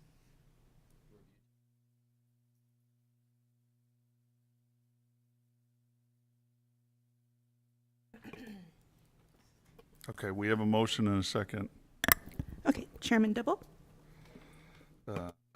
Approve. Vice Chairman Schrader, Aye. Commissioner Zarguni, Commissioner Miller, Opposed. Commissioner York, Aye. Commissioner Gonzalez is absent, Commissioner Mandel, Aye. Commissioner Salazar Garza, Opposed. and Commissioner Munoz. Aye. Motion passes. Thank you. All righty. Moving on to, do we have any future end-edge items that we need to add? There being none, do we have a director's report? Nothing to report at this time, Commissioner. We will adjourn.